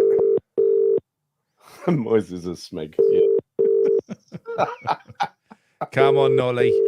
Don't let us down. Moyes is moisenous, as whoever it was in the thing just said. I like that, moisenous. Hang on. Did he message me? Where is he? Kitchen's no place for smeg. Yeah, C&B branded toasters. When the toast pops up, Here he is. Hi, boys. It's Here Nolly. he is. Hello, Nolly. How you doing, mate? Let me turn this down. Oh, he's got his telly turned every time. Every time, All Nolly. right, 1 minute. Let me turn this down. Right, boys. You good? I'm very good, mate. How are Good, you? Nolly. go on, Nolly. Fucking fuming. What do you want me to say? We know what we want you to say. Right, can I turn my telly up a little bit so I can hear what I'm saying? No. No, You turn not it down hear because it? then we'll be able to hear you twice. Once is enough. All right, you can hear me now. No, Nick, turn can you your hear telly me? down because we can hear ourselves. Yeah, you got to turn it down, Nolly. You have to turn it right down, otherwise we can hear it in the background. Right, got that. All right. So there you go. He's got a broken nose by the looks of it. What Brenda's just an update from X. Oh, sorry, go on, mate. Update from X that regarding Earthy scans okay, All but right, he's got a mate, broken can you hear me nose. now? Yeah, that's fine. Yes, Can hear mate, you we can hear you. perfectly. Nolly, Yeah, I'm here. Nolly, you're I having can a hear me. fucking nightmare. Nolly, you're having a Nolly. I can still hear myself on the telly. Yeah. Turn the telly down.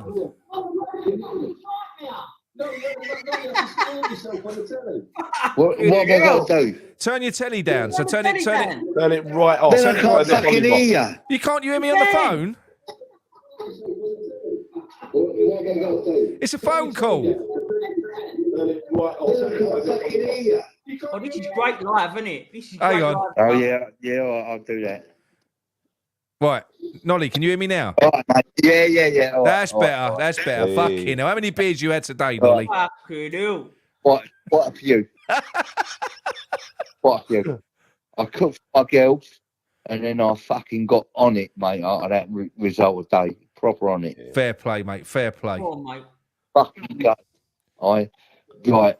Is it my turn to speak, or Go on, on, of Nolly, course it's it you. is. The It's all you. stage is yours. Stage is yours. Right, lads. To you, Nick, yeah, Gal, Nick, good to see all of you. Where's fucking Boxhead gone? That He's worries me. in the chat. He's in the chat. Oh, is he? Oh, good. Where's Good. Boxhead Good. gone? I like that. He's proper. Yeah. But right, where do I start? Right, I've done what I've normally do. Yeah. I've got some bullet points. Go on, Ed. But really and truthfully, I ain't even looking at them. I just think, fucking hell. Today we could have been 6. I know. Yeah, and we had that at 8th or 9th. I just, with the players we've got, why is he not playing Ben Johnson or Maxwell Cornet? Why? Because it's personal. There's something there. Yep. And he's ruining our fucking club. I hate the Scots cunt anyway. And don't get me wrong, right? I was in the army with Scots geezers, so I ain't got a problem with them or Welsh or Irish, anything like that, right? But I just fucking hate him. He's ruining our club. Yeah. I ain't really got nothing funny to say. James Ward-Prowse, fuck off. Go on Strictly Come Dancing or something like that. But cunt, mate. Every time I see him line up a free kick, I think, "Wait, Bex, your fucking record is safe." You know what I mean? He ain't even come close with a free kick. Halfway up the wall last that's week. what I'm saying. I watch him line up and I think, is this going to be the one? And we fucking all know, as West Ham supporters, it ain't. Definitely not the one. But the thing is, do you know what though? I heard, because I thought his record was like it was quite recent. But apparently, the last time he scored a set piece was almost 2 years ago. Before Southampton got relegated. It was almost 2 years ago. Then. Yeah. Yeah, about the same time Bex banged Ginger then. About 2 years ago. But what did you make of that today though? I mean, when you come on, listen. Let's go on the Germans first. Go on. Right. Ooh. I looked at that right, and the way set up this set up, I just thought, right, all right. If we'd have got a 0-0, right, all the old fucking media players would have been going, "Oh, it's a Moyes ball class. This is what." Do you know what? I hate myself for saying this, right? And I'm a true West Ham, right? I'm glad we got done. Yeah. Because if we hadn't got done, they'd all gone, "Oh, Moyes is this, Moyes is that." I'm glad. And I don't think we're going to fucking turn them over when we get them back to fucking that London. So if we got them back to the park, it'd be a different kettle of fish. But we won't do them there. We won't. They were good football inside. You know what Moyes will do? He'll say, just stay solid, stay this, stay that for 20, 30, 40 minutes, and we'll go at them at the end. That ain't fucking good enough. I'll tell you what, talking about Leverkusen, Nolly, right?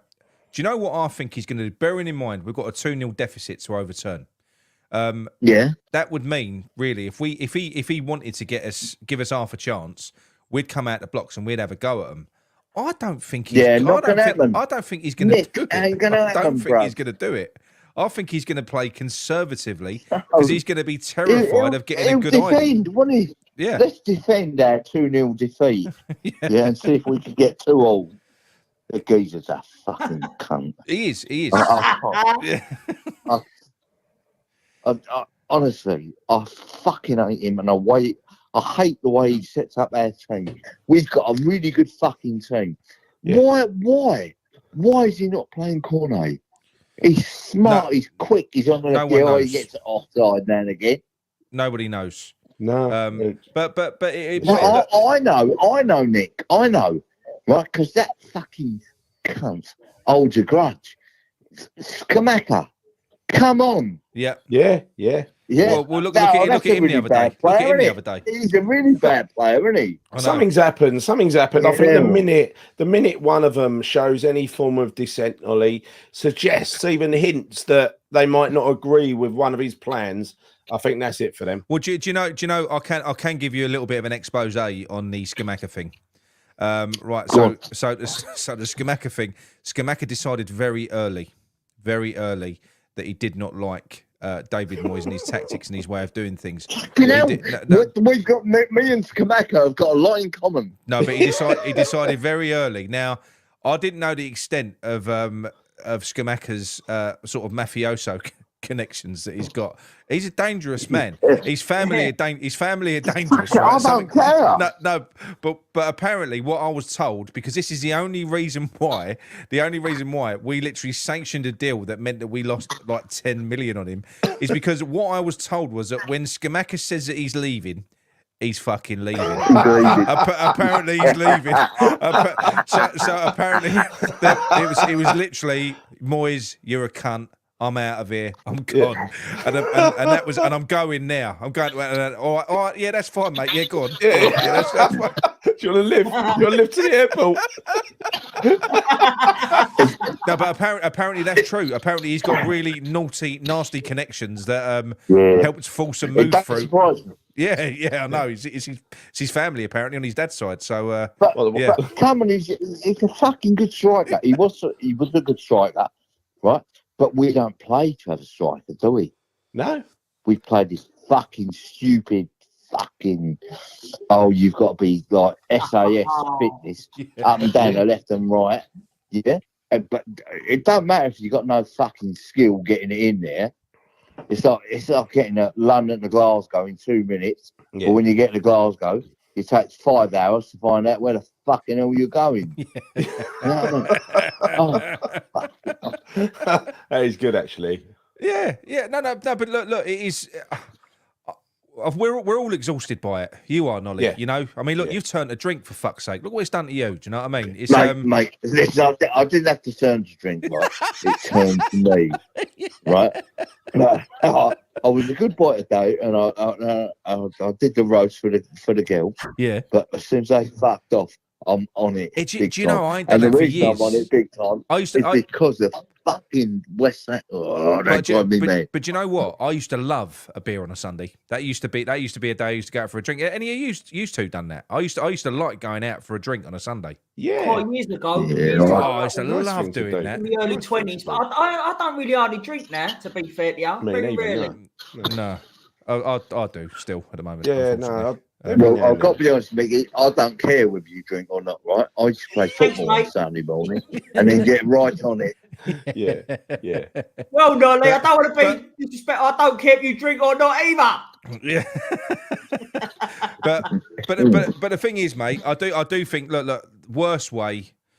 And people are still fearful, and they are, and you can see it in the chat. I've seen some messages. I think Amanda said earlier on she's still fearful that he'll sign this contract that was Steve who sits next to me. That's what he said today as well. He said he won't be happy until he finally leaves. People are conditioned to believe that the cunt is never they're going to paranoid. go. I had a message from James earlier on as well. Like he's a really nice guy. He messaged me and said, James, he said, Nick, please tell me he's going no matter what. Look, obviously, I'm no one.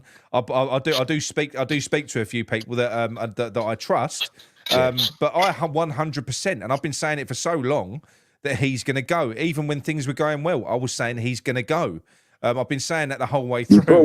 You've always said it. I've been relying on you, Nick. Yeah. You know, if he signs another contract, mate, you're going to come after me. You're going to come after me. I'm dead to you. But I get why people think that though, right? Mate, it won't happen. And this whole thing about what if he signs a contract that is on the table, there is not a contract on a table. They've been talking about a contract. They've been since Christmas, when David Moyes came out after he beat Arsenal and he put it out there to the media to pressure Sullivan into giving him a contract, because He wanted to make sure he had his contract in place when his stock was at his highest. He knew he was going to fall off a cliff. He ain't fucking stupid. Right. He knew he was going to struggle. That's why he wanted to get that contract in place. There is not a physical contract sitting on his table ready to go. It won't happen. He's not going to get one. Definitely. Do you know what Definitely, does if he mean, keeps on going like this, he ain't going to get no fucking offer of a contract. Do you know what does mean, Nick? Right, Go on. it's this, right? You get like fucking that what's that cunt called with Simon Jordan, the other one, Nick. Oh, Zyla. That's Fox cunt. Yeah. I know. I think I know what you mean. Right, but they always say, "Oh, the West Ham supporters are this, the West Ham supporters," and I think to myself, "You don't fucking go, bruv. No. Right? No. You ain't got a fucking clue." No. Right? We are sick of Moyes. Then they say the majority or the minority or this, that, but fuck off. Yeah. Right? Proper West Ham supporters, not the ones, right, buying tickets because they live around there and they get a discount, but this, that, the other. Not the ones that used to travel from fucking wherever, right?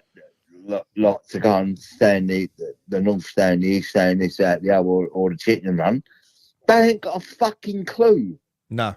Right, about West Ham supporters. Not a fucking clue. And it just fucking annoys me. Mate, the real world, but bearing in mind... Because if you phone on, right, they'll job you off. As soon as you start saying anything negative, trust me, I've done it. Mate. Negative about Moyes, they job you off, mate. Mate, I've been to less home games this year than I ever have been. I have been. I've been to a handful this year. I'm sorry to say, and I'm going to be honest with you. I've had opportunities to go to quite a few games that I could have gone to. I can't face it. And we had a message dropped in our group earlier on from Ryan. And he said that he travelled over there today, and he basically said I've been out all fucking day. You know, he said I left at 10. He had to get from Harlow to Billericay or something like that to get in for the travel. He said it was just. He said why am I doing it? He said I'm literally out all day, so I'm spending all this fucking money, and you're going over there and you're treated to that shit. You know, it is, and this is what Sullivan, the little, and he is a cunt. This is what he doesn't realise. I think if he lets this run too long, I think he could lose a portion of season ticket holders. I'll tell you what he's got to do. They've got to get the next appointment right. They've got to get it right, because if it ain't someone that plays the right style of football, I'll tell you what, it's gonna be. Do you know what, Nick? Do you know what worries me? Go on. He'll fucking do that little Scots cunt again. He'll give him another 2 or 3 year contract. No, don't be silly. And that is the worst thing in the world to me. It won't. That happens, mate. It won't happen because what it is. Nick. It won't. No, it won't happen because what it is. We've been disrespectful to David Moyes, and David Moyes, his stock is so high now that he can go out and get another job. So David Moyes would be crazy to stick around now because he's unappreciated. He's unappreciated by West Ham fans. And that right, Gary? Is he? Gary, Well, it is. There was a guy called, I forget his name, on TalkSports and stuff today, Nolly, and he said, to be honest, even if there's a contract on the table, I advise David Moyes to leave because his stock is really high now and he can get a top job at a top club. He said, why stay with someone where you're not appreciated? Yeah. Oh, Gal, that weren't me that was putting that out, was it? They're living in a parallel universe, Nolly. Because I'll tell you what, mate, he can fuck off. I'll tell you, he can fuck right off of my club. But I love my living, and that geezer's ruining us. Yeah. Pew, pew, pew. Are they living, Nolly, in a parallel universe where Moyes is actually winning every week? I don't know. I mean, he's playing great football. What's he won 3 games? Is it, or is it 4 in 2020? 3, I think. Three Premier League games in 2024, and we're kind of in the middle of April now. It's awful. It's fucking shit. Honestly, lads, I mean, I said, and I'm ashamed of it, but I'm kind of glad we lost to Fulham because hopefully they might see the fucking wood for the trees. Yeah, but you know what? There's going to be a lot of fans that will go out there, and because you ain't the only one that thinks like that. There's a lot of people that are thinking like that, and the reason they're thinking like that is because everyone is terrified that he's going to stay on. So that is leaving people with this fucking but they're leaving people this moral dilemma where that it's almost like a silver lining if we lose, because it means that in their mind it's one step closer to David Moyes going, how warped and fucked up is this situation? Why are we in it? We shouldn't be in this. The club shouldn't be putting us fucking through this. They shouldn't. It's really shit. It is really shit, mate. It is. But anyway, Nolly, mate, I'm going to let you go because we've got a couple of other calls to get to. But thank you Nolly. very much for the call. Cheers, Nolly. See you later, Nolly. Listen, I love you. You know, do all the best. Go on, you on. Cheers, mate. See you later. Bye, Nolly. Ta-ra. Ta-ra, mate. Trying to get that started. Turn it down. I won't be able to hear you. It's a phone call, Nolly. That was fucking mental, that was. Right, here we go.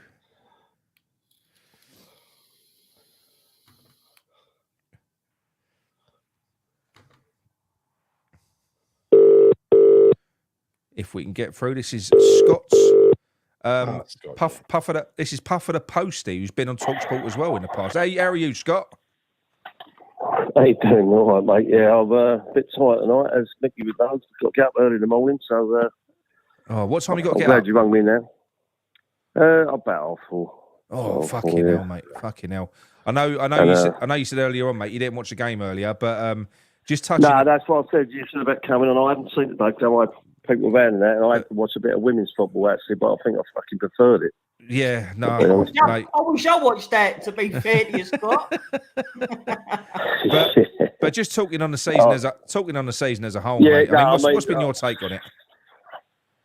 I'll say I'm 56 years old. I've been going since Dad took me when I was about 4, and even through the times of fucking Avram Grant and Macari and some of the shit times, I don't know why, but I just feel worse now than it's ever been. I can't get my head around it. I mean, like, I'm just listening to some of the stats and that you've been coming out with and that, and you know, what really gets me with him is it doesn't matter who we play. It does. We could be playing fucking a non-league team in the cup or Man City. We set up the same. That's what annoys me. Like people that say he's this great coach and that, it drives me mad. I mean, I remember I mentioned before I've done the call at TalkSport and Danny Murphy. I've got to be honest. Since I had a go at him that day, every time I've heard him, he keeps saying that he understands how the fans are now. So you can get some of them to change their mind. Is he really? Right, Is he changing his yeah, tactics? Is he? A few times he said that. I really understand because I kept saying about Tottenham. He kept saying about Tottenham deserve better. That's why they got hands. They deserve better football. And I said, what's different from Tottenham or West Ham? You know, like no fucking different. We're supposed to be the academy of football. Yeah. Etc.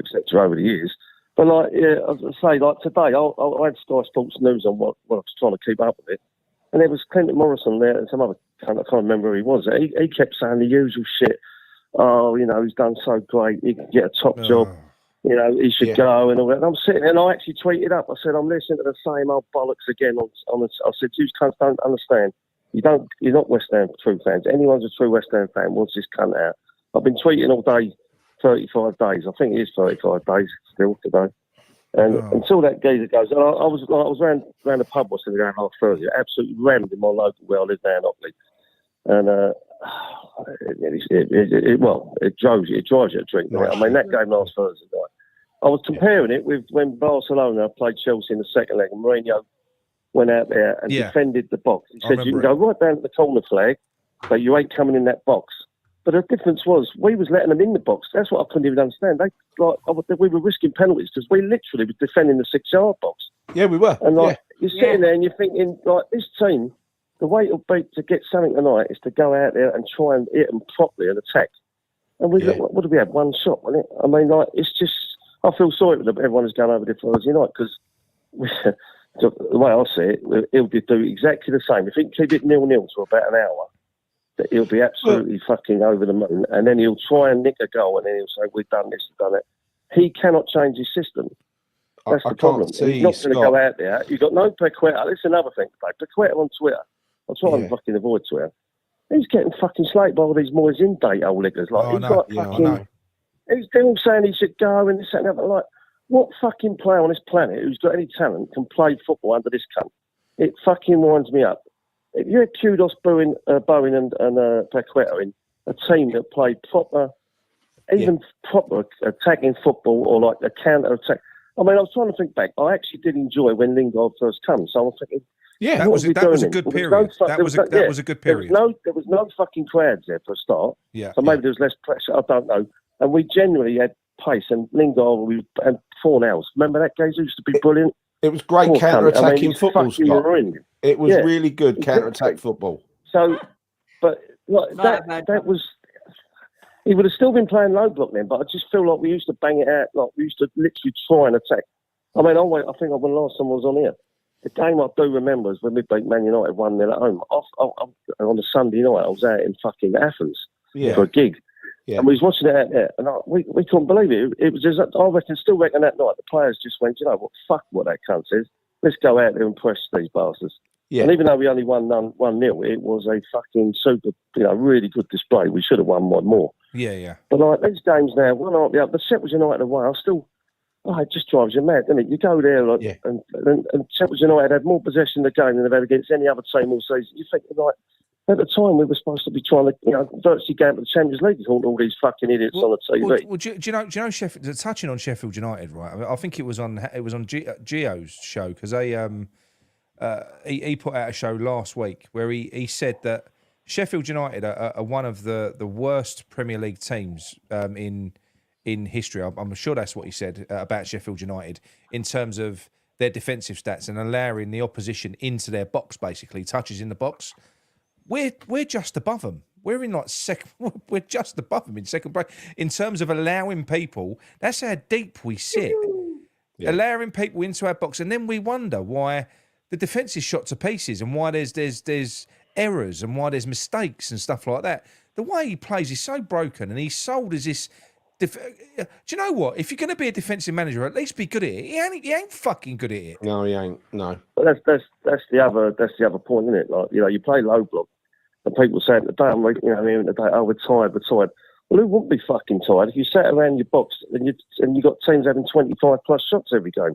You're going to knock you out. If you're on the ball, you don't get tired. I mean, these players, if they can't play 2 games a week, want to fucking come do my job on 6 days a week. Exactly. I mean? It's all bollocks. But he knew this was coming. He knew this was coming in the winter window. He knew what the fixture list would be like in the winter window if we got to the quarterfinal, which we probably would, right? He knew what the fixture list would be like, but he decided to not sign anyone apart from Calvin Phillips. Yeah, I mean, the Fornals one really does me because when he's a top player and he's a central midfield player, he's not a fucking left winger. No. And where do we lack at the moment? When Alvarez, when he plays, when he plays, is that connection between Alvarez and that sort of top of the field. We ain't got no one who's got an actual brain who can pass the ball, run with the ball, etc., etc. It's more players than Suchek. I don't give a fuck what gets slaughtered on Twitter or whatever. The geezer, he's a nice bloke and all that. But while he plays for us, we're never going to do anything. He cannot pass a ball 5 fucking yards. He ain't got no fucking football brain. I've been saying all season, try him at fucking centre half. We've had no centre halves all year.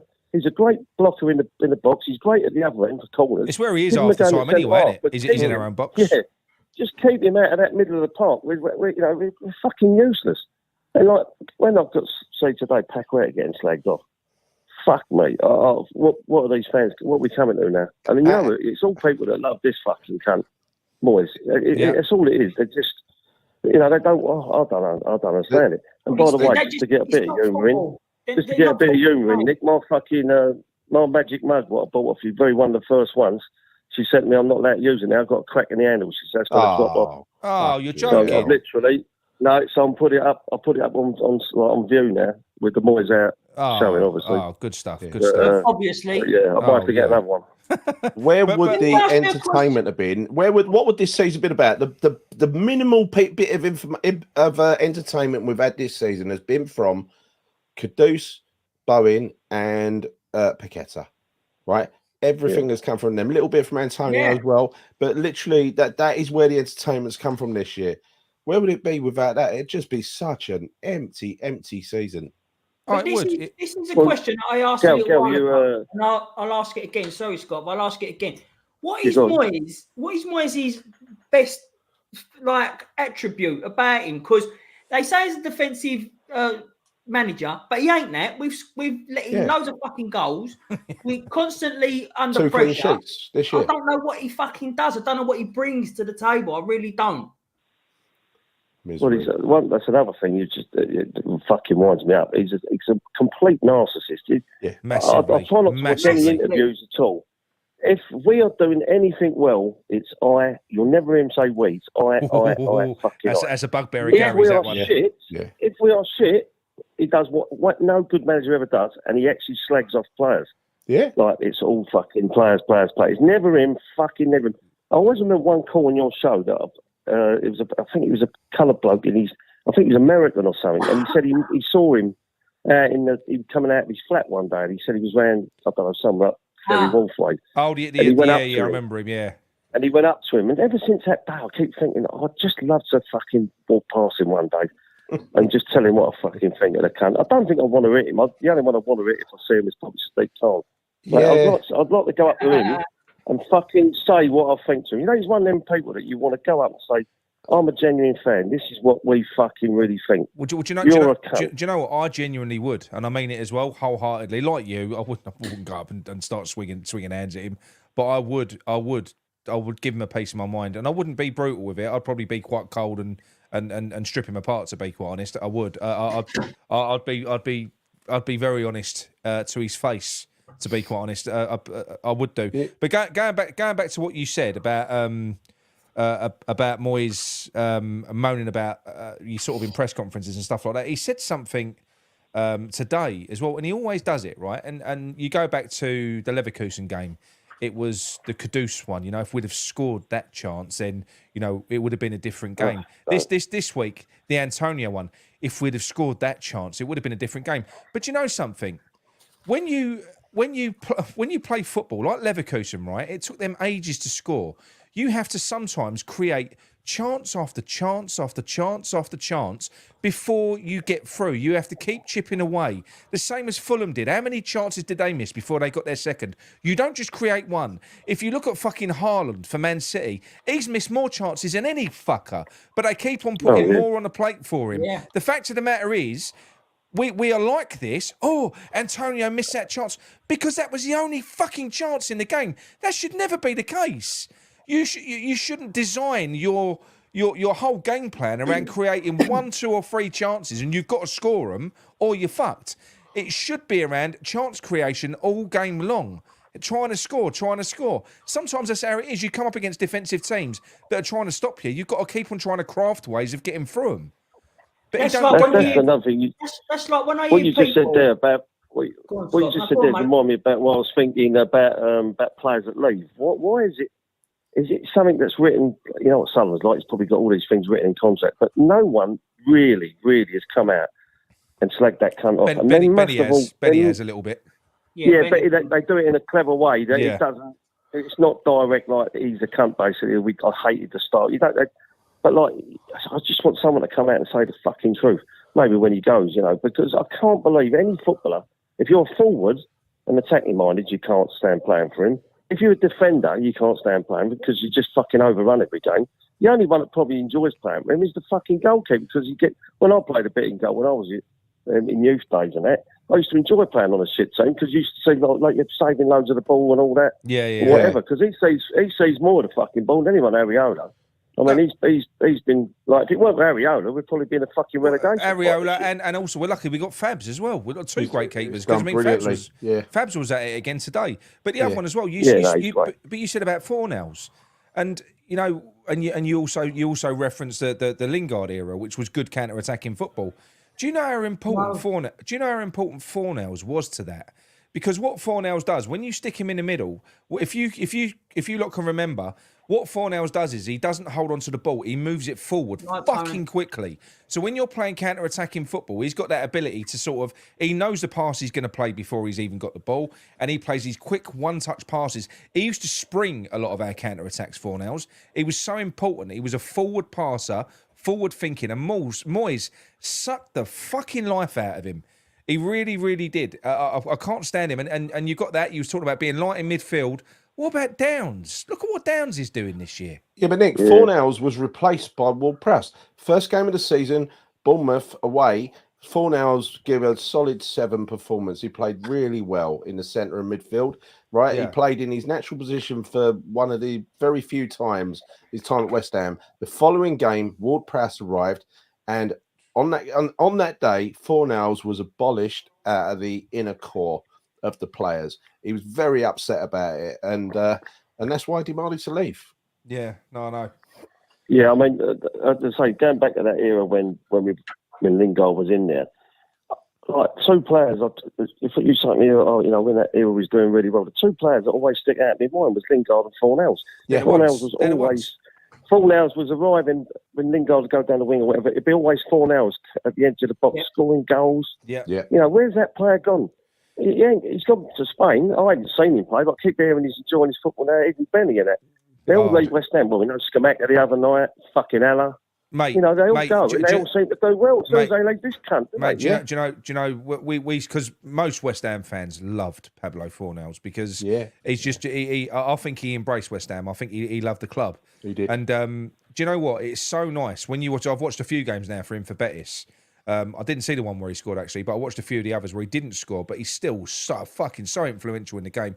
His average rating is about 7.5% across all of his games that he's played. That's fucking high.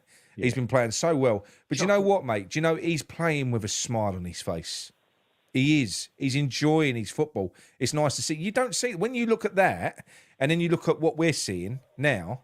Yeah, fair enough. When we score a goal, everyone's happy. But look, 99% of the time, they all look pissed off and frustrated. Our team. Yeah, that's why you can't blame 4-0. It's horrible to see 4-0 go, but you can't blame him. You can't blame any player, especially the attacking player that wants out of the. Actually, even defensive, because even the defensive player, they're constantly getting the pressure ball on them, and it's fucking ridiculous. So I don't blame any player whatsoever of not wanting to be. I'm sorry, I just can't. Yeah. I can't blame them. No. The only hope I've got is that, in some way, that if it is fucking 30 odd days left of this cunt, that when we do get someone in, and that's another thing, people keep fucked off hearing this, who are we going to get? Be careful what you wish for. I've gone past that stage. I'm literally, Tim Stein done great for me. I don't give a fuck who he brings in. He could bring in someone I've never heard of. I'll trust him to do the right thing. But do you know what? That's how I feel. That's how I feel about it. People say that, be careful what you wish for, but have a look at the fucking record just this year alone. Right, so be careful what you wish for. What are we getting there that he's not worth? Like, it's not. What you're saying is our worst. What we're going to miss? What we're going to miss? So when they say be careful what you wish for, we've won 3 or 4 games, I think, this year. Yeah. Right, out of 19. So I don't think it's going to be fucking much worse than that, people. And the thing is, right, David Moyes' football is entirely dependent on results because without a result, you've got fuck all. So there is no entertainment. There's nothing. There is no enjoyment. So the only enjoyment you can ever possibly glean from a David Moyes game is if we somehow manage to nick the points. You don't enjoy the game. You don't enjoy the game at all. So this year we've had fuck all apart from three wins. It is, and you know what? The Wolves win. That was that was lucky as fuck with James Ward-Prowse and his corner. There's been quite a few of them. I think you can probably count on what was. I think Brentford we deserve to win that. Yeah. And Freiburg this year where we won 5-0. That's 2 games. 2 games that we deserve to win. Yeah. Even if you go back to the rest of the season, right? If you look at it statistically, how many games have we won where you can actually say we deserve to win? We played the opposition off the park. Not many. It. Not many. By the way, Fornals has played 9 games for Betis since he went there, and he's started out of 9. He started all of them, but he's actually completed 90 minutes in 6 out of 9. Looks like he went off in the last one. He's got 2 assists and 1 goal. His average performance is about 7.5 out of 10. Fornals, he played the first 2, and then he came off. He was substituted the next 2. Then he played 4 in a row, and it looks like he's just come off injured in this last one because it was really early. He's doing really well over there. He's a right functional core part of what Pellegrini's trying to do. And we sold him for 8 million, and he's fucking 27 years old. Yeah, in his prime. Prime. It's absolutely sickening. But look, anyway, Scott, we're going to wrap this. Can I just say one? Yeah. Of course you can, mate. Yeah, go on. Just just listening to you three talking there, facts and that. He has changed my opinions on games this year because I remember thinking, I always thought he's got the worst shit. He's the worst half-time team talker I've ever known because there was a spell where we was coming out every game and, the first 10 minutes lose a goal, whatever. That seems to have changed now. We just seem to be shit for the whole game now, so it doesn't seem to matter about the half. I don't think now about the half-time because we seem to be that bad. Wherever we play in the first halves, we seem to be so bad that it doesn't seem to matter about the half-time. So, it ain't going to get any different. So I don't know. I'm just completely... Yeah. I'm literally. He's drove me into a fucking ground. And you know what, mate? It ain't just this season, right? The entirety of last season was shit. Half of the season before was shit. Yeah. You're talking 2.5 years of shit in the league, right? And that means that he's been here for 4 years. He's been shit for far more longer than 2.5 years of shit should be enough. Yeah, that's just going to say. I've said it all along. I've said it all along. I was I had to go to a works drink in Stratford the day we played Leicester at home. It was the last game before the World Cup. And I said that day, I remember all the crowd was walking past during the half-time. There was thousands leaving. I think it was 2-0 down at half-time or something. And I said that was the date. He should have gone then. So whatever that fucking date was, it's probably about a year and a half, 2 years. When it was the World Cup, he should have gone then. So, that's my time as well. That's when I called it. Yeah. To me, and ever since then, that day, he's gone for me. I don't give a fuck. We win, lose or draw. He's gone. That was you probably flipped the same time as John. John flipped. It was a Palace game. Me do you remember? As well, yeah. It was. I think it was a Palace game just before the World Cup, and I think that was when John flipped. He went, I can't do it no more. And John always backed him, didn't he? Yeah, because John's like me when he goes to football. He always buys the season ticket, goes religiously, takes wouldn't give the season ticket up for fucking anything for love nor money. But you get to this point, even the likes of us, you get to the point where you think, I'm getting nothing out of this. Yeah. I'm putting all this in, I'm getting nothing back. And there's nothing worse, as you know, Nick, than taking a kid and it being boring. Oh fuck no. I mean, look. The only thing that I would say is, because I've been to more away games this year than what I've been at home games, and I think you always seem to enjoy the away days. That's the thing, because it isn't really. It's not really. The football's a small part of it, so I can understand why we've got a portion of fans that travel to Europe, for instance. I like that. I'm not Moyes happy. Moyes not in. But I can understand. Like all the fans that have done all the travelling to Europe. So I can understand why we've got a portion of fans that have benefited from that and they kind of loved that and enjoyed it. I can get that because they've enjoyed it, but I can't understand to a degree because we do know a fan, don't we? Who come on the channel, the guy with the banner. He goes to all the European games. Yeah. He still fucking hates Moyes. He hates him. I can't understand that. Even turned, isn't he? Yeah, but I can't understand how you can't have. You can't gauge how bad it is, and that's how sometimes it feels. And I've said this on Twitter for the last few days. I've been saying this for months, mate. I won't debate David Moyes anymore.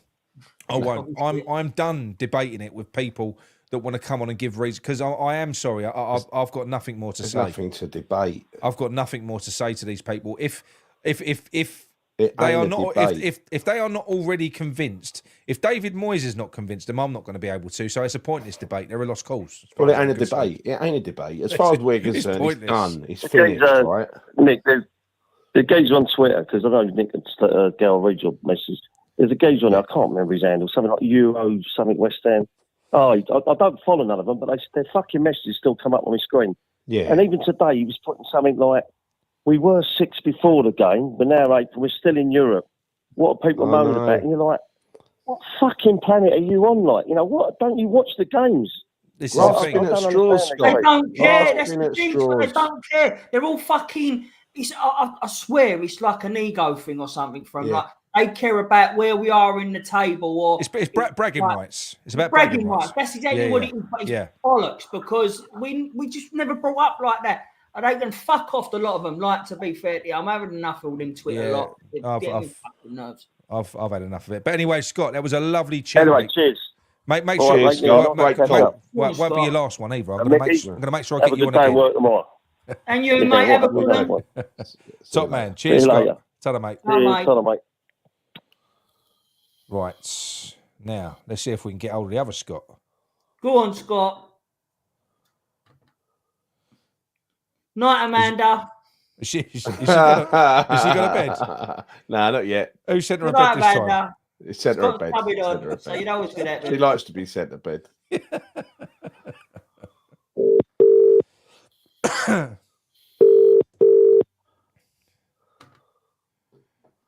Hello? Not nice. Hello, Amanda. Scotty boy. Right, young mugger. How you doing? Good, Right, Scott. Scott. I'm not too bad, mate. Yourself? Been better. Not gonna lie. Oh no, I Not know. gonna lie. Have we cheered you up at all, or has it made you? Has it given you the up even more? Well, I thought to myself, why don't you get a swear box for charity? Well, I'd You be fucked. fucking I'd be you make a killing. I You know. make a killing. I'll be skint for the week. We have made a habit of swearing a lot, and we must calm it down again a little bit because it Yeah. used to be just No, Nolly. I mean, you're joking. Let's Have take you, the C word. joking? Have you watched any of my videos? Yeah. I've It's watched what they want most now, of your bro, not the videos, Scott. swearing. It's I mean, look, I've got to be honest. I'm done. I'm done with watching West Ham for the rest of the season, mate. Yeah. Did you watch it I today? am. Did you watch it today? Yeah, well, no, I watched it till the second goal went in, and then I said to my dad, I said, no, fuck this, I'm going to watch the goal. I can't watch this shit anymore. Yeah. I can't do it. I can't do it. It's. I mean, look, I've got to be honest with you. See, you got all these people on Twitter and all that who are saying, "Oh no, we're in."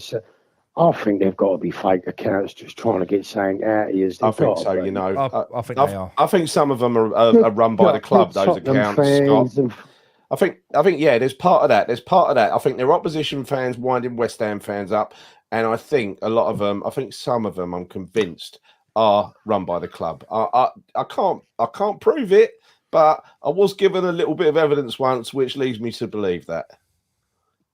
Yeah, I think they're just people fucking fishing for a bite, you know. Yeah. A lot of them are little kids as well. A lot of them are little kids, Scott, as well. Yeah, they are. They're kids, just looking for a row. Or they sound like kids.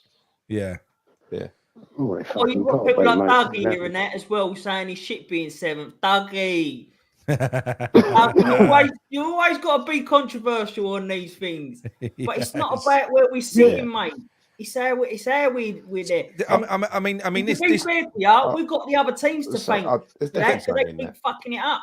But this is what bothers me, right? What bothers me when you hear any conversation on TalkSport or you hear any conversation between someone who's I've even stopped listening to that. Oh, mate, I know, but do you know what I can't grasp, right? Is that they can't understand what we're saying. We're not criticising our league position. I don't really give a fuck about the league position. We're not criticising that. We're just saying that we want to enjoy watching our team play football again.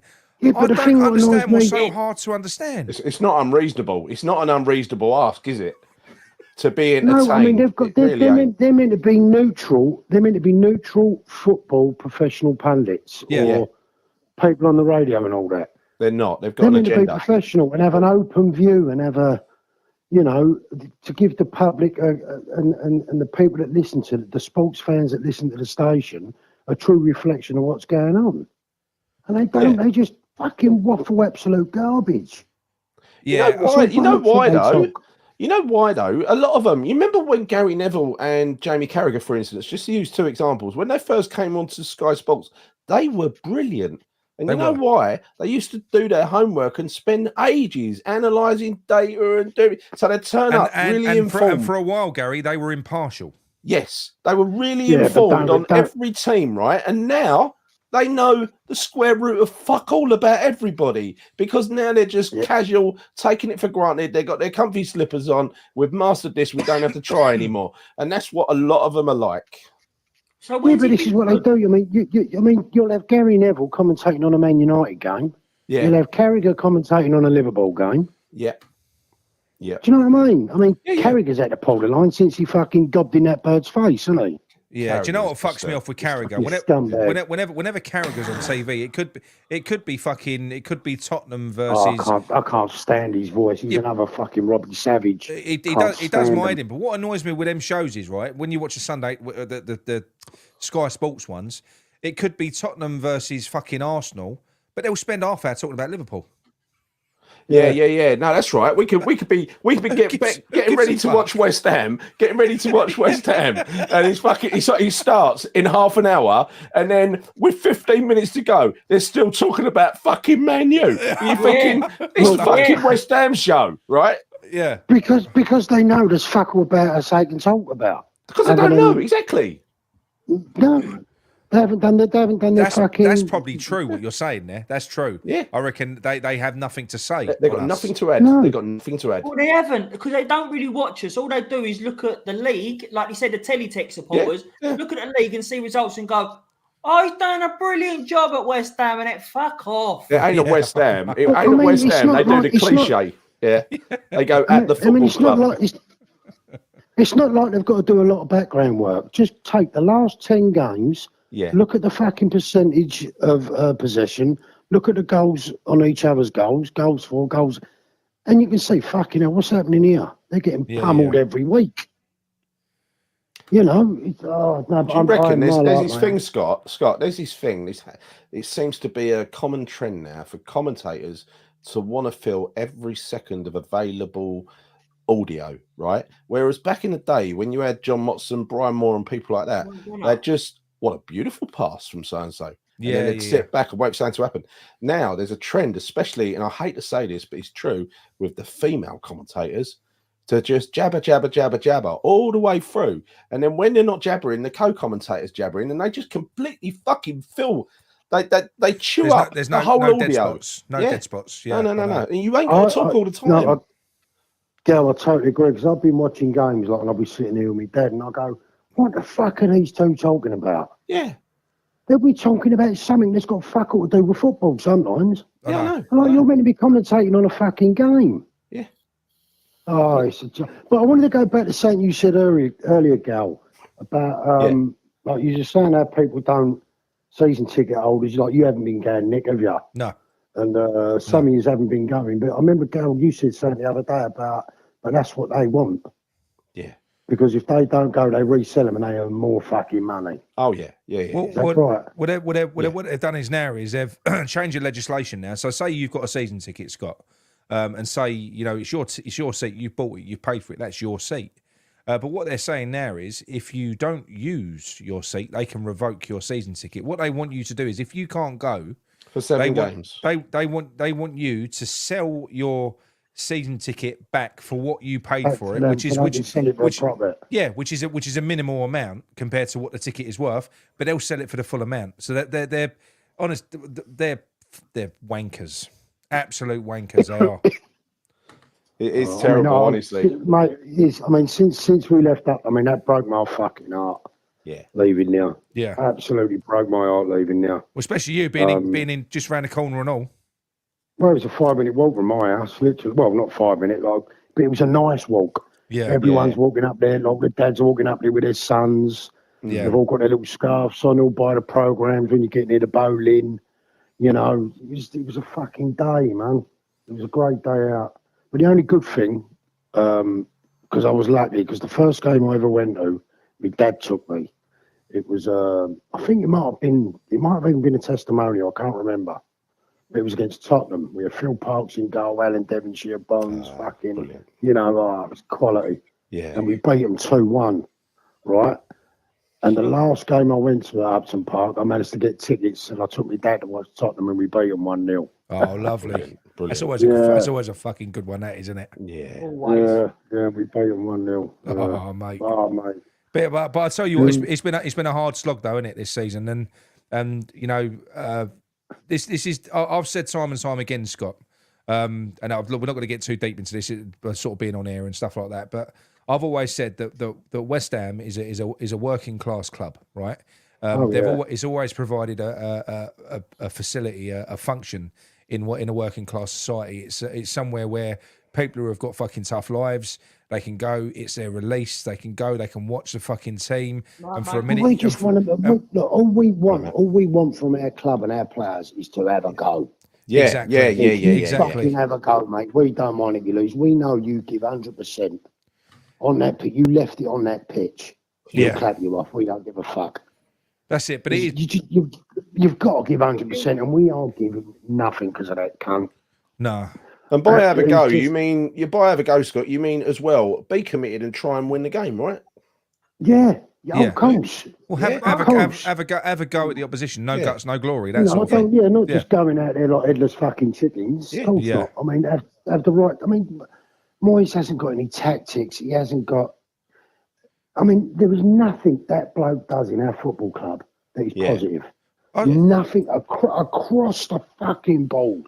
Transfers, players going out, bringing in January to strengthen the team, tactics, times of subs, the way he treats players, the way he treats the fans. It's across the fucking board. It's- You can't stand up. He's I'm- a cancer of our fucking I am- club. I am and he struggling needs with him. cutting out. Yeah. I'm struggling with him, right? I'm struggling with him because what you said earlier on, Mick, where you said, you know, what are the positives about David Moyes? I mean, if you was to start listing the negatives, so what have you got? I mean, go on, Gary. First of all, think of the negatives. Well, no, look, Try and list. Try and list some negatives. Let's go. Man management. I'd say, can I just encapsulate his positives, right? His positives are that he is a good, functional manager who, given a decent budget or a medium-sized budget, will easily keep you in the Premier League. Okay. Yeah, do you know what I think? Yeah, I'll tell you what he's going to be after we get rid of him, right? He's going to be the new Sam Allardyce. And the teams that get him in towards the end of the season, trying to keep him up. Yeah, but do you know what though? He ain't no Sam Allardyce because he's fucked it at Sunderland before. He fucked it at Sunderland. He had a nice. He bought all them players himself. And he spent a lot at Sunderland as well Yeah, for but, them. yeah, but weren't that straight after the Man U turnout though? But what does that matter? Because at the moment, his stock's high. Well, according to the media, his stock's high at the moment. But anyone with a football fucking brain can tell you that is absolute bollocks. No one's going to take him. No one's going to take him. But who's going to take him? Who's going to take him? No, listen. I think his stock is the highest he's been, but that still doesn't mean he's going to get a top job. But listen. This same media that will do a show going, West Ham fans, what more do you want? You know, who do you think you are? Get back in your box, which is basically what they're saying. Yeah. Will then go on to say David Moyes' stock is so high. And then we've all seen the shows with Bent and with Goldstein where they've gone, what clubs could he get into? Could he get into Newcastle? Oh, no. Could he get into Villa? Oh, no. Could he get into this team? Oh, no. I'd love to see him get a job at one of these fucking clubs. Yeah. Darren Bent didn't even want him at Ipswich. No, exactly. That's the one. That's what I'm talking about.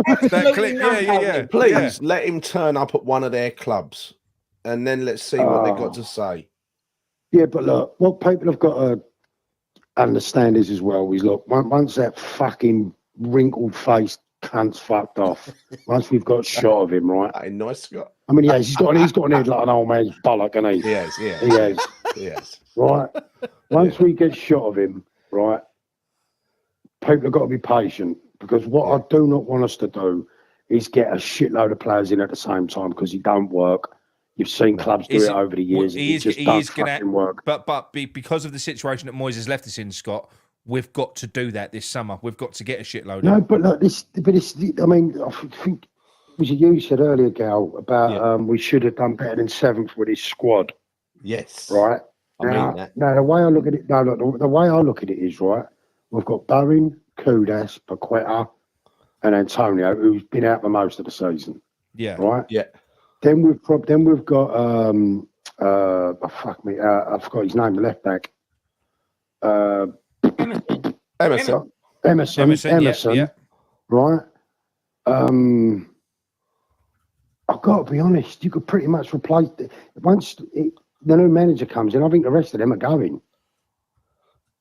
You know what I mean? Yeah. I don't think they're strong enough for us to move forward.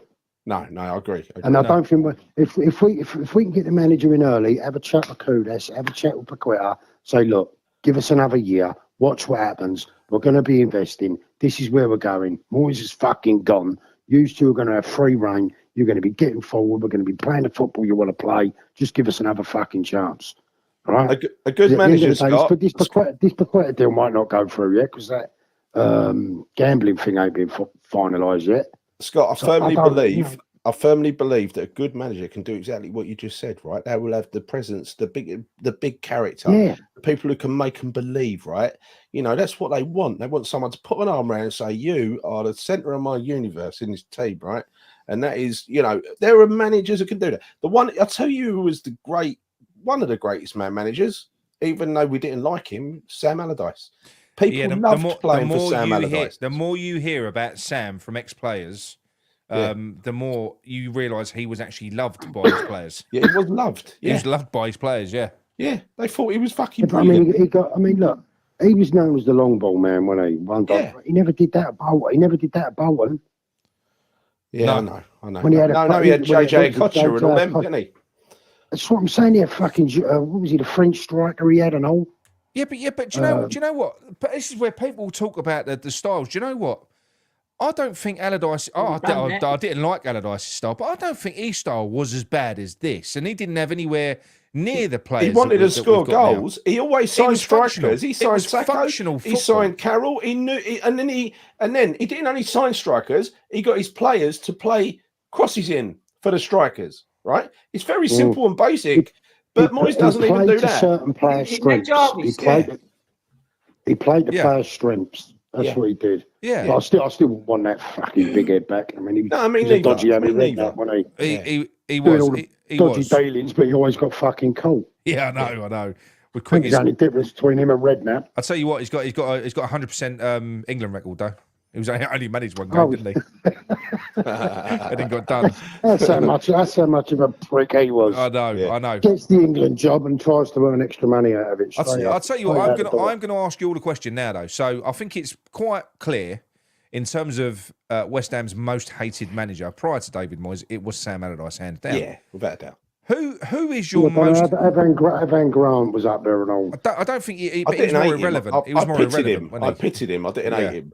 Yeah, I felt sorry for him. But he had that sad look about him. He looked really sad. He looked really sad. But in terms, I'll tell you what, I'll ask you all in a chat as well. So let me know. I'm going to ask a simple question.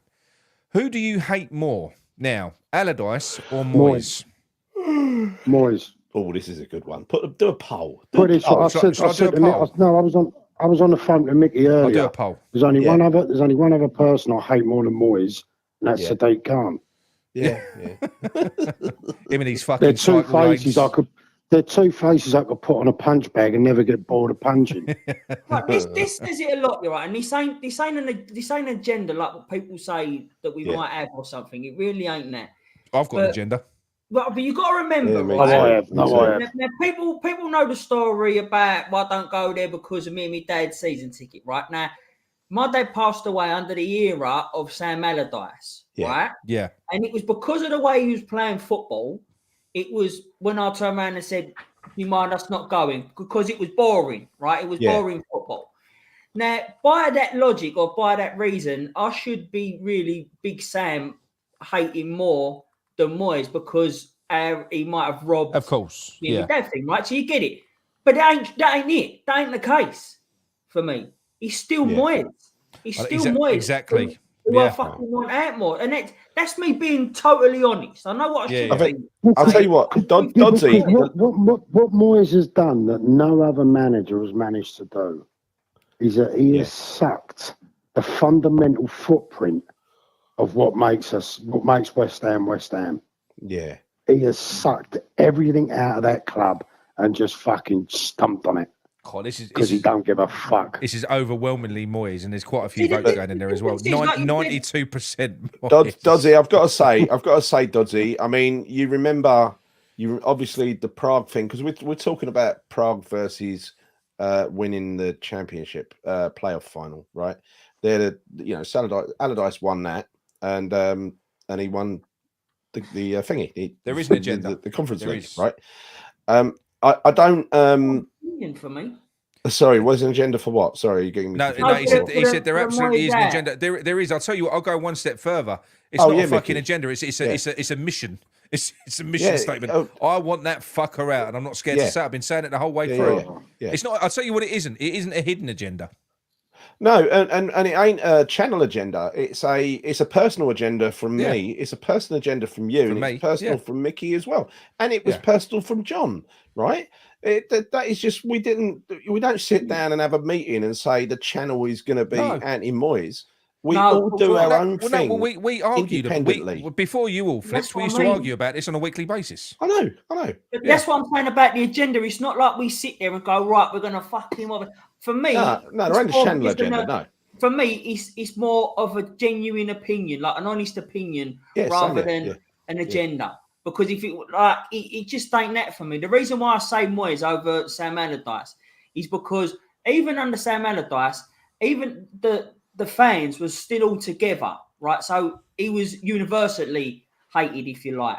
Yeah. But with this Moyes thing, because he's won us a trophy and he's got us into Europe, the fan base has split, and I'm not used to that as a West Ham fan. I don't think. Go on, mate. Don't get me wrong, Prague was fantastic, but I mean, we played the fucking dog and duck all the way to the final. Yeah, we did. Yeah, Do you know what I mean? We did. It was great for the fans. It was great. Don't get me wrong, I get all that. Yeah. You know, but we was in a relegation battle that year. Can How I many just teams are in say? the fucking relegation battle and going to win a European tournament? Oh, absolutely. That's that shit the tournament was. It is a big difference between Allardyce and Moyes, and this is it, right? Moyes has divided this fan base down the middle. Allardyce never divided the fan base. We either all tolerated him because we knew. Oh, look, we tolerated him for a while, and then we all got pissed off with him, and we all wanted him gone. At least he was up front. Do you know what? With Allardyce, at least Allardyce had bollocks. He would come out. Do you know what? He would come out to the fans. He cupped his ear. He'd say what he thought. He was a bastard, but he didn't try and hide it. But that meant 100% of the fans would respond in the same way, Nick, rather than half of them going, oh, I really like him, and half of them going, fucking can't stand him. He's divisive, Moyes, and that's why he needs to go. He's a terrible character. In fact, what I do think that when you look back and you hear some of the stories with Allardyce used to take a lot of the shit from the fans. Yeah. He used to take it in and sort of protect his players. Yeah. Like Nolan was getting a load of grief. That's why they loved him. You know? Yeah. Scott, do you want to wish Amanda good night? Yeah. Yeah, Amanda's still up, Scott. Night, Amanda. No, I fucking told you. I put it on that group thing. I was adamant. It came up on the screen. She said good night. So I said good night, Amanda. I'm going to watch that back. I'm going to fucking take a photo clip of it. No, you can only get away with that for 1 week, but it's been 2 fucking weeks, Scott. You've sent a man at the bed. No, you know what that was? You know what that was? I went back I was watching the wrong video, and then I flicked back over, and then I said goodnight again because I was a little bit tired. I was watching the wrong video. No, I don't know. I mean, I keep telling her to go to bed. Yeah. I know. But she's actually going to bed now. She's actually said good night. So. Oh, good night, Amanda. Good night, darling. But anyway, Scott, what we'll do is, mate, we'll wrap this one up. I'm going to get you on again. I fucking love talking to you. It's been a great call, Scott. It's been a great call. No worries. It's been a great call. Thank you for taking the call, mate. And no worries. We'll see you tomorrow on the group, mate. We'll see you tomorrow on the group. Yeah, no worries. See you later on, Get yourself out for that walk. Get yourself out for that early morning walk. Yeah, Nick, well done with your boys today, mate. I forgot to mention mate. it. Thank you very much. Well done. All right, cheers, mate. Good bit of news. Cheers, mate. See you later on, boys. See you later, Scott. Bye, mate. Well done to Chris Haywood's son, Fred, who I think he's watching tonight. It's a lot of language on there, Fred, but well done in your game today as well. I think they've won the league and about to win the cup, so they're competing with you, Nick. Ah, very good. Yeah. That's very good. It's very good. That's a great thing as well. What's that? A good point. It's the players that we've had under Moyes as well. Yeah. And exactly. With a better manager. I think that is a massive frustration as well, knowing we'll look back and think that we could have been so much better than what we had been. I'll tell you what we're going to do. If he's still awake, we're going to close the call. We're going to close the calls with Arnie. Arnie, yeah. If he's still awake.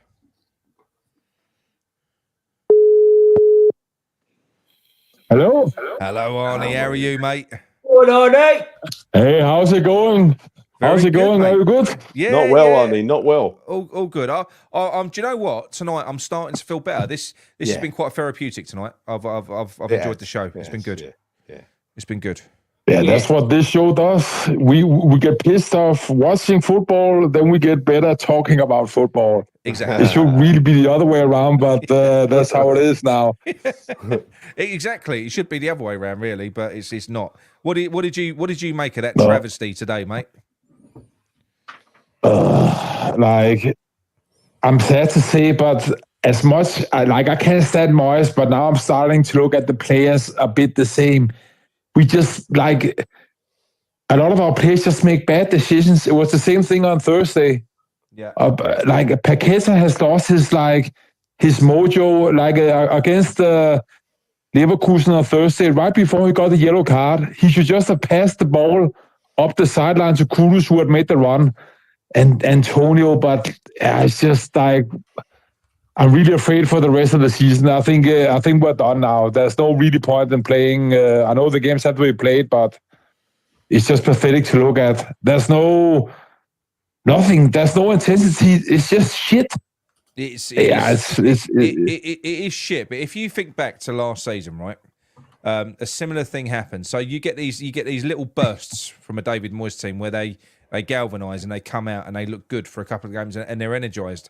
But I can't remember which caller said it earlier on. It might have been John, and I do just think that these tactics where they wear thin on us and they wear us down, I do think it wears the players down as well mentally. I think it drains. Yeah, for sure. I think it drains them. So sure. You're absolutely right. The players are a shadow of what they were. They are making bad decisions. They're making mistakes. They're looking shit. They're looking fed up. They're looking frustrated. Paqueta looks like he's left mentally. I think he's checked out. He's checked out. I think so. You know, and I don't blame them. I mean, that's how it is. I mean, for me also, it's like Moyes, his style of play I can't stand. But if you look past that, he doesn't have a clue about anything. On Thursday against Leverkusen, if we were going to play like that, why would you play Emerson and Paqueta? Save them for the second leg, and then at least say, okay, for the second leg, we should have a proper go at it. Today, we're only playing like a proper defensive shit football and trying to stay in the second leg. And I mean, he doesn't make any sense. And he has no clue about anything. And do you know what, Arnie? You are not saying that in hindsight, because Paqueta is a yellow card waiting to happen, let alone when you're setting out with a game plan to just absorb pressure for 90 minutes. He's nailed on to get a yellow card. It's a really great point, though, isn't it? Because what was the point in playing Paqueta the other night? It's a great point, Arnie. If you're not going to go forward and use Paqueta in any creative way, shape or form, what is the point in having him in your team? If you're just going to defend with two banks, play all your defenders and give it your best shot, right? Yeah, just put a hard-working player in there, like 4 midfielders or whatever, and save Emerson. And then for the second leg, maybe Bowen is fit, and maybe Areola could be back. And then we're at home, so we can at least then we would be like 100%. Now we're like 80% maybe with a shit 2-0 deficit. He's absolutely clueless. And today,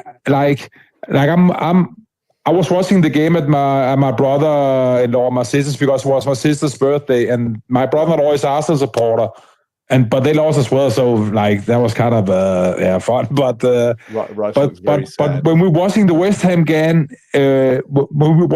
he's like, didn't West Ham win the FA Youth Cup last year? But we're not playing any youth players, I think he's lost the plot. Some of the times I don't understand anything he's doing, like man management wise.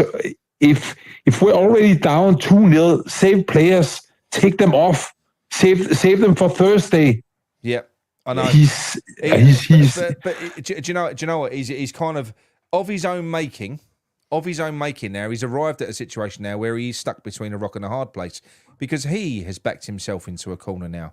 So he's kind of after making the farcical changes which lost us a game when he took Antonio off, a little while ago. You know, the next game he didn't make a fucking change. He was terrified to make a change. In that game against Leverkusen, you're exactly right. It would have been more suitable to play a different player to play the role that Paqueta was expected to play, because Paqueta isn't that player. But he's worried about public perception and he's worried about how it would look. So he has to put Paqueta in there so that it looks from the outside that he didn't play as defensive as what he did, because, look, I've got Paqueta in the team. If he doesn't create, it's not my fault. Yeah. So it's like a big fucking game that we're all part of. A strong manager that believed in what they was doing, if you were setting out to shut out and play tactics like that, you would select the correct personnel to be able to help you to actually fucking deliver it, wouldn't you? And he'd admit it afterwards. He'd say, yeah.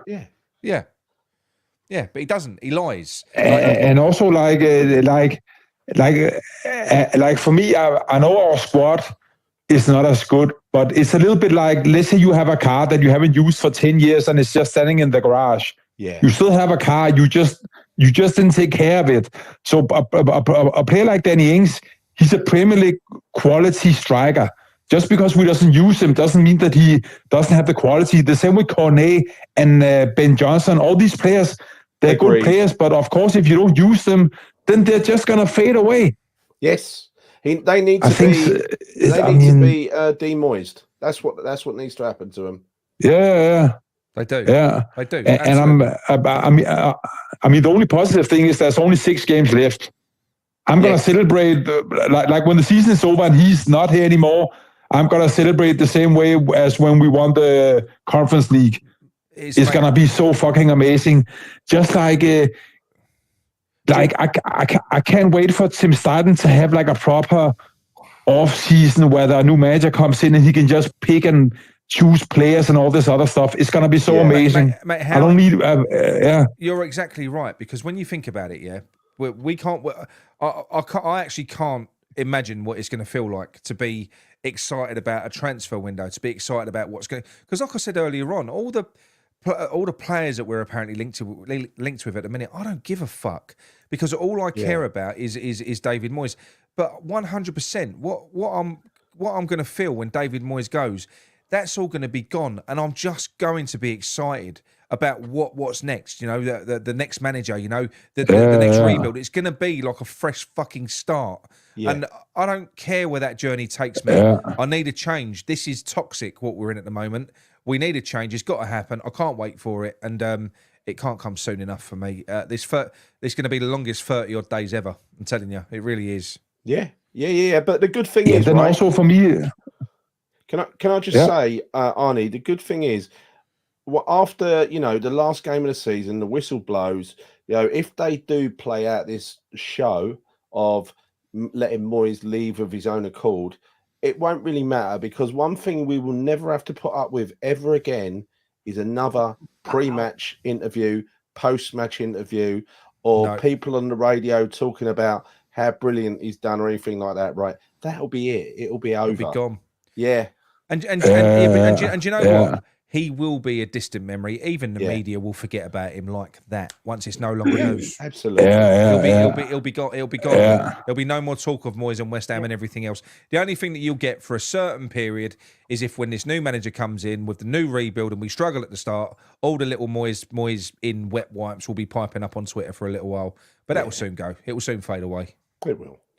It will soon fade away. Yeah, and it's also sad, like, to think about, because for me, if I had to choose like a Premier League grade, like a Premier League starting 11 in the history of the Premier League, you could argue that Rio Ferdinand and Frank Lampard, West Ham Academy graduates, would be in there. Yes. But right now we have no young players at all. Basically, Ben Johnson, he's not really playing. Then today it's a shame that with George Earthy, that what happened to him. Yeah. But like Moyes, he's just like, I mean, yeah, he's just useless. I mean, it will be so exciting next season they say we bring in 4 or 5 new players. Then we have 4 or 5 youngsters who actually get playing time, who can be like the backup for something like that. Oh, so that it will be so much. Hang on, Arnie. Someone's just put a right cunt El Chico, you are a real prick. You can't fucking say that, El. You're banned. I'm banning you. I've got a feeling he'd be right. I think he'd be correct. Mate, can you Fucking imagine? Chico. Can you imagine that? I think it wouldn't surprise me. It wouldn't surprise me. Because he's got media contacts. He's got media contacts. Yeah, I'm telling you, I reckon he's right there. I think whether he's joking or not, I reckon. I'll start watching Chinese Sky or something. I'll start watching it in a different language. Yeah, I know. I wake up middle of the night. The only good thing about that is let's say he's commenting on a West Ham game, and then Jared Bowen gets called over to after like a what do you call it, like an interview after the match, and then they say, "Oh, we got David Moyes here, and he's got a question," and then like the Bowen says some like weird shit. But that's obviously that's not going to happen. But yeah, he said, "Don't you miss me, Jared? Don't you miss me, Jared? No, I fucking don't. You were crap. We're playing brilliant football now. Didn't you see that out there?" No. But I'll tell you what. Let me flip it another way. How about David Moyes is on the panel for our first game, right? And it goes very, very well. Amazing, beautiful, breathtaking football, right? David Moyes is on the panel. All the players are getting interviewed. Jared Bowen saying, "Oh, it's amazing. You know, we've been set free. We're learning an awful lot about football now. The attacking patterns of play." And then they go to David Moyes to say, "David, what are your thoughts on He's that, all the reason he's a chair. He's gone home. He's gone home."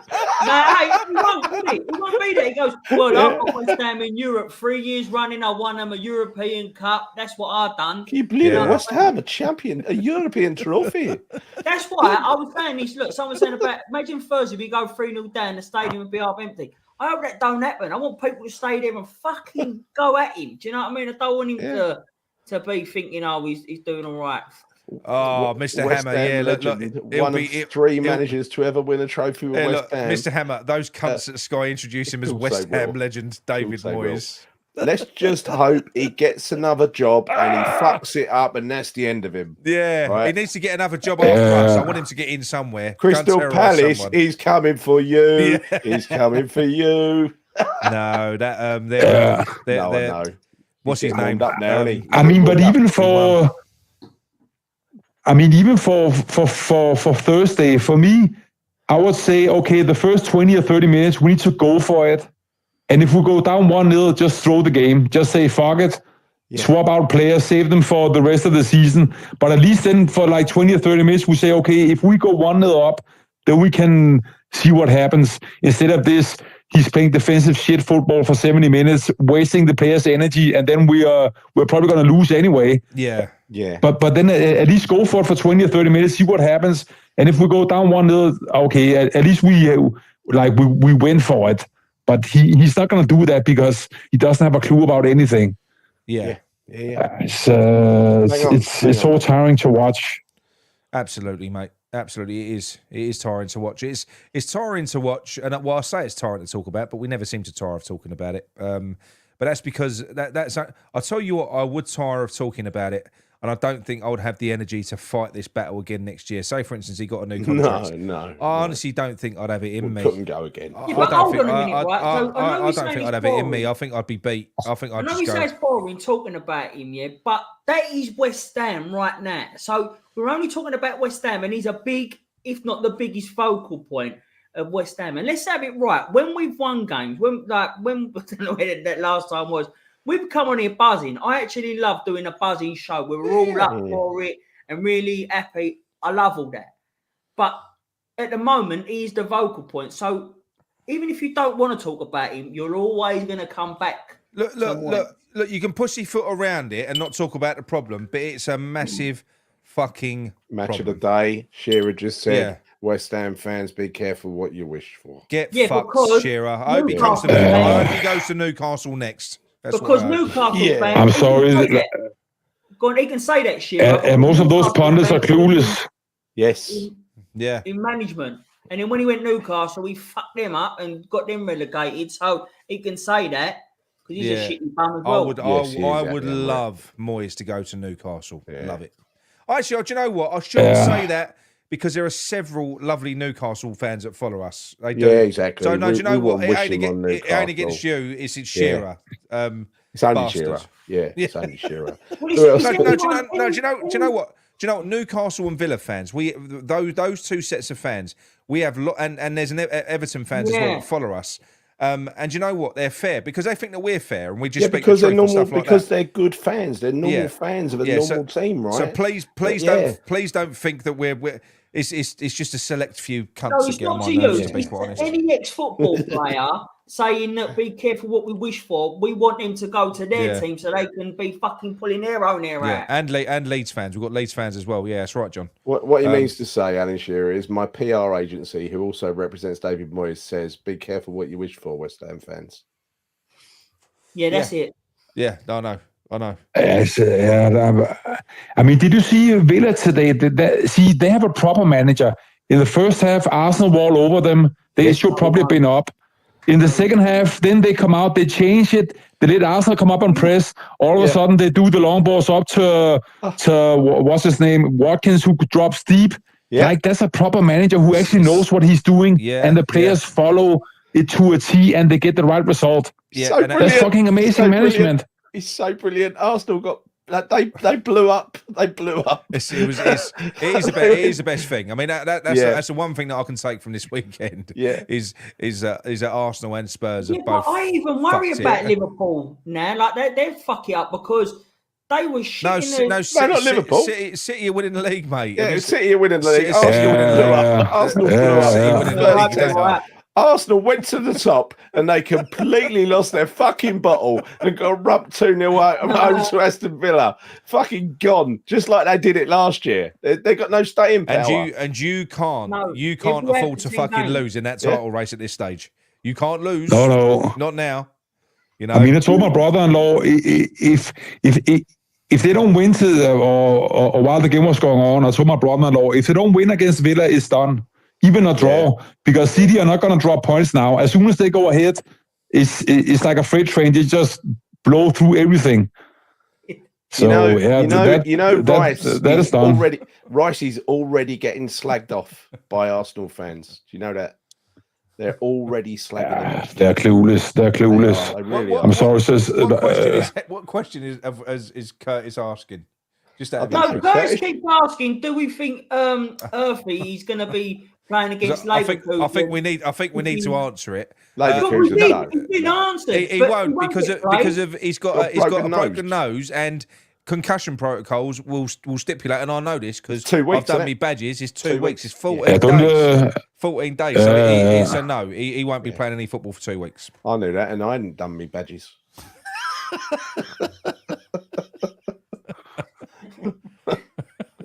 No, he's going to ask it again in a minute.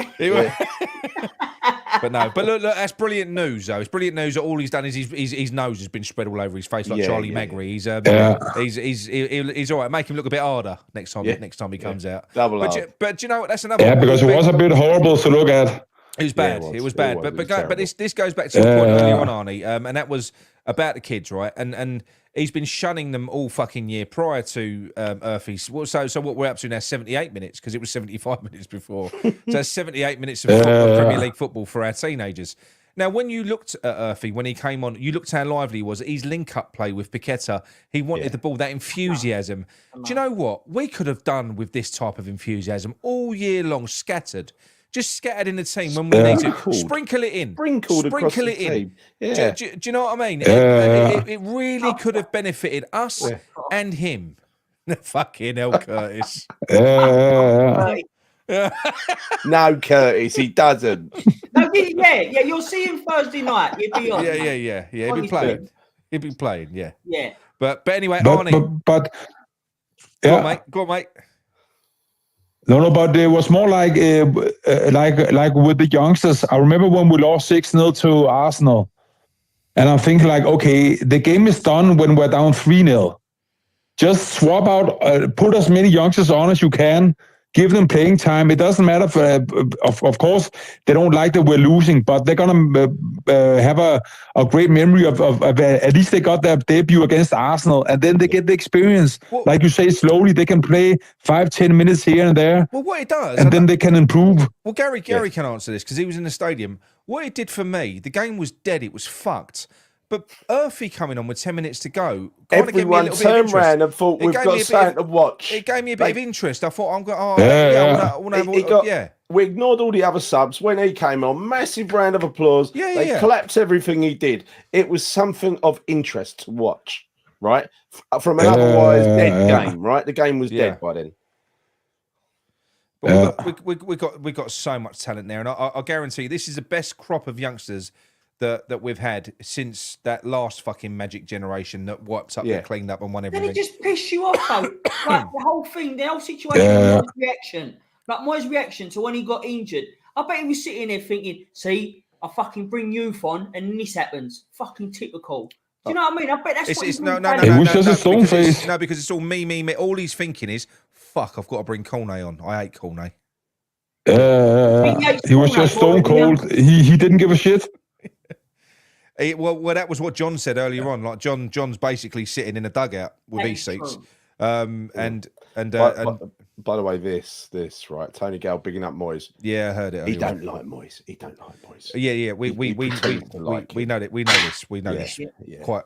Actually, Martin Keown said some nice stuff, I think, on TalkSport. Yeah, he's softened. Well, he actually said that he's softened as well. Yeah. That's to the fans. Yeah. You know, what's this? Really? We had the fewest number. That's amazing. Fucking It's not hell. surprising. Is anyone surprised about that? What is it? Who said earlier on that Danny Ings is our most used sub? He hardly ever fucking plays. I know. Well, there you go. He hardly ever plays. He's gone full on Moyes ball this year, and this is premium Moyes ball. Moyes ball plus. Papa Firth, hello, mate. But I'll tell you what, Arnie, we'll call it a day, mate. We'll wrap it up because it is late. Gary's going to turn his pumpkin. He's got an early start tomorrow. Thanks for the call, Arnie. Brilliant call. Do you want to close it in your usual fashion? Have you got any little one? Yeah, but I'm going to do another one now. Pew, pew, pew. Hey. Come on, Arnie! Hey! Good man. I was going to love that. He called you a legend. Yeah. Brilliant. See you later, Arnie. Lovely. All right. Cheers, mate. Yeah, see you. Take care. Have a nice week. Yeah, and you. Yeah, you too. Take care. Bye-bye. See you later. Bye. Right. There are a few other people that wanted to phone in as well. We can't run it all night, I'm afraid. It is late. It's like running on for 3 hours I've got now. to go to bed. Fucking 3 hours on a Sunday night. Fucking 8:30 start. It was supposed to be 8 o'clock. You tried 9 o'clock, didn't you? Tried your luck. Yeah, I did. I know. Right. Anyway, thank you, everyone. Thank you very much for that. Well, it was a good show. I actually feel better tonight. I didn't think I was going to. I feel better now.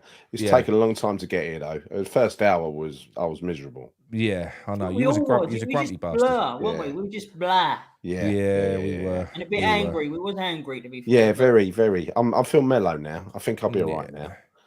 Oh no! I'll tell you what. Should we go back to a little bit of a flashback? And this will close us out. And this is what West Ham. I suppose this is David Moyes' best moment. But this is what football. This is what football actually means to fans. I love this little clip. Yeah, absolutely amazing. This is the best night of my life ever. I just can't believe I'm here. I think I'm dreaming. I just can't believe West Ham have won something. We won more titles than Spurs, and I just can't believe this. Nobody won. West Ham are the best club in the world. I'm saying it. West Ham are the best club in the world. Come on, you are.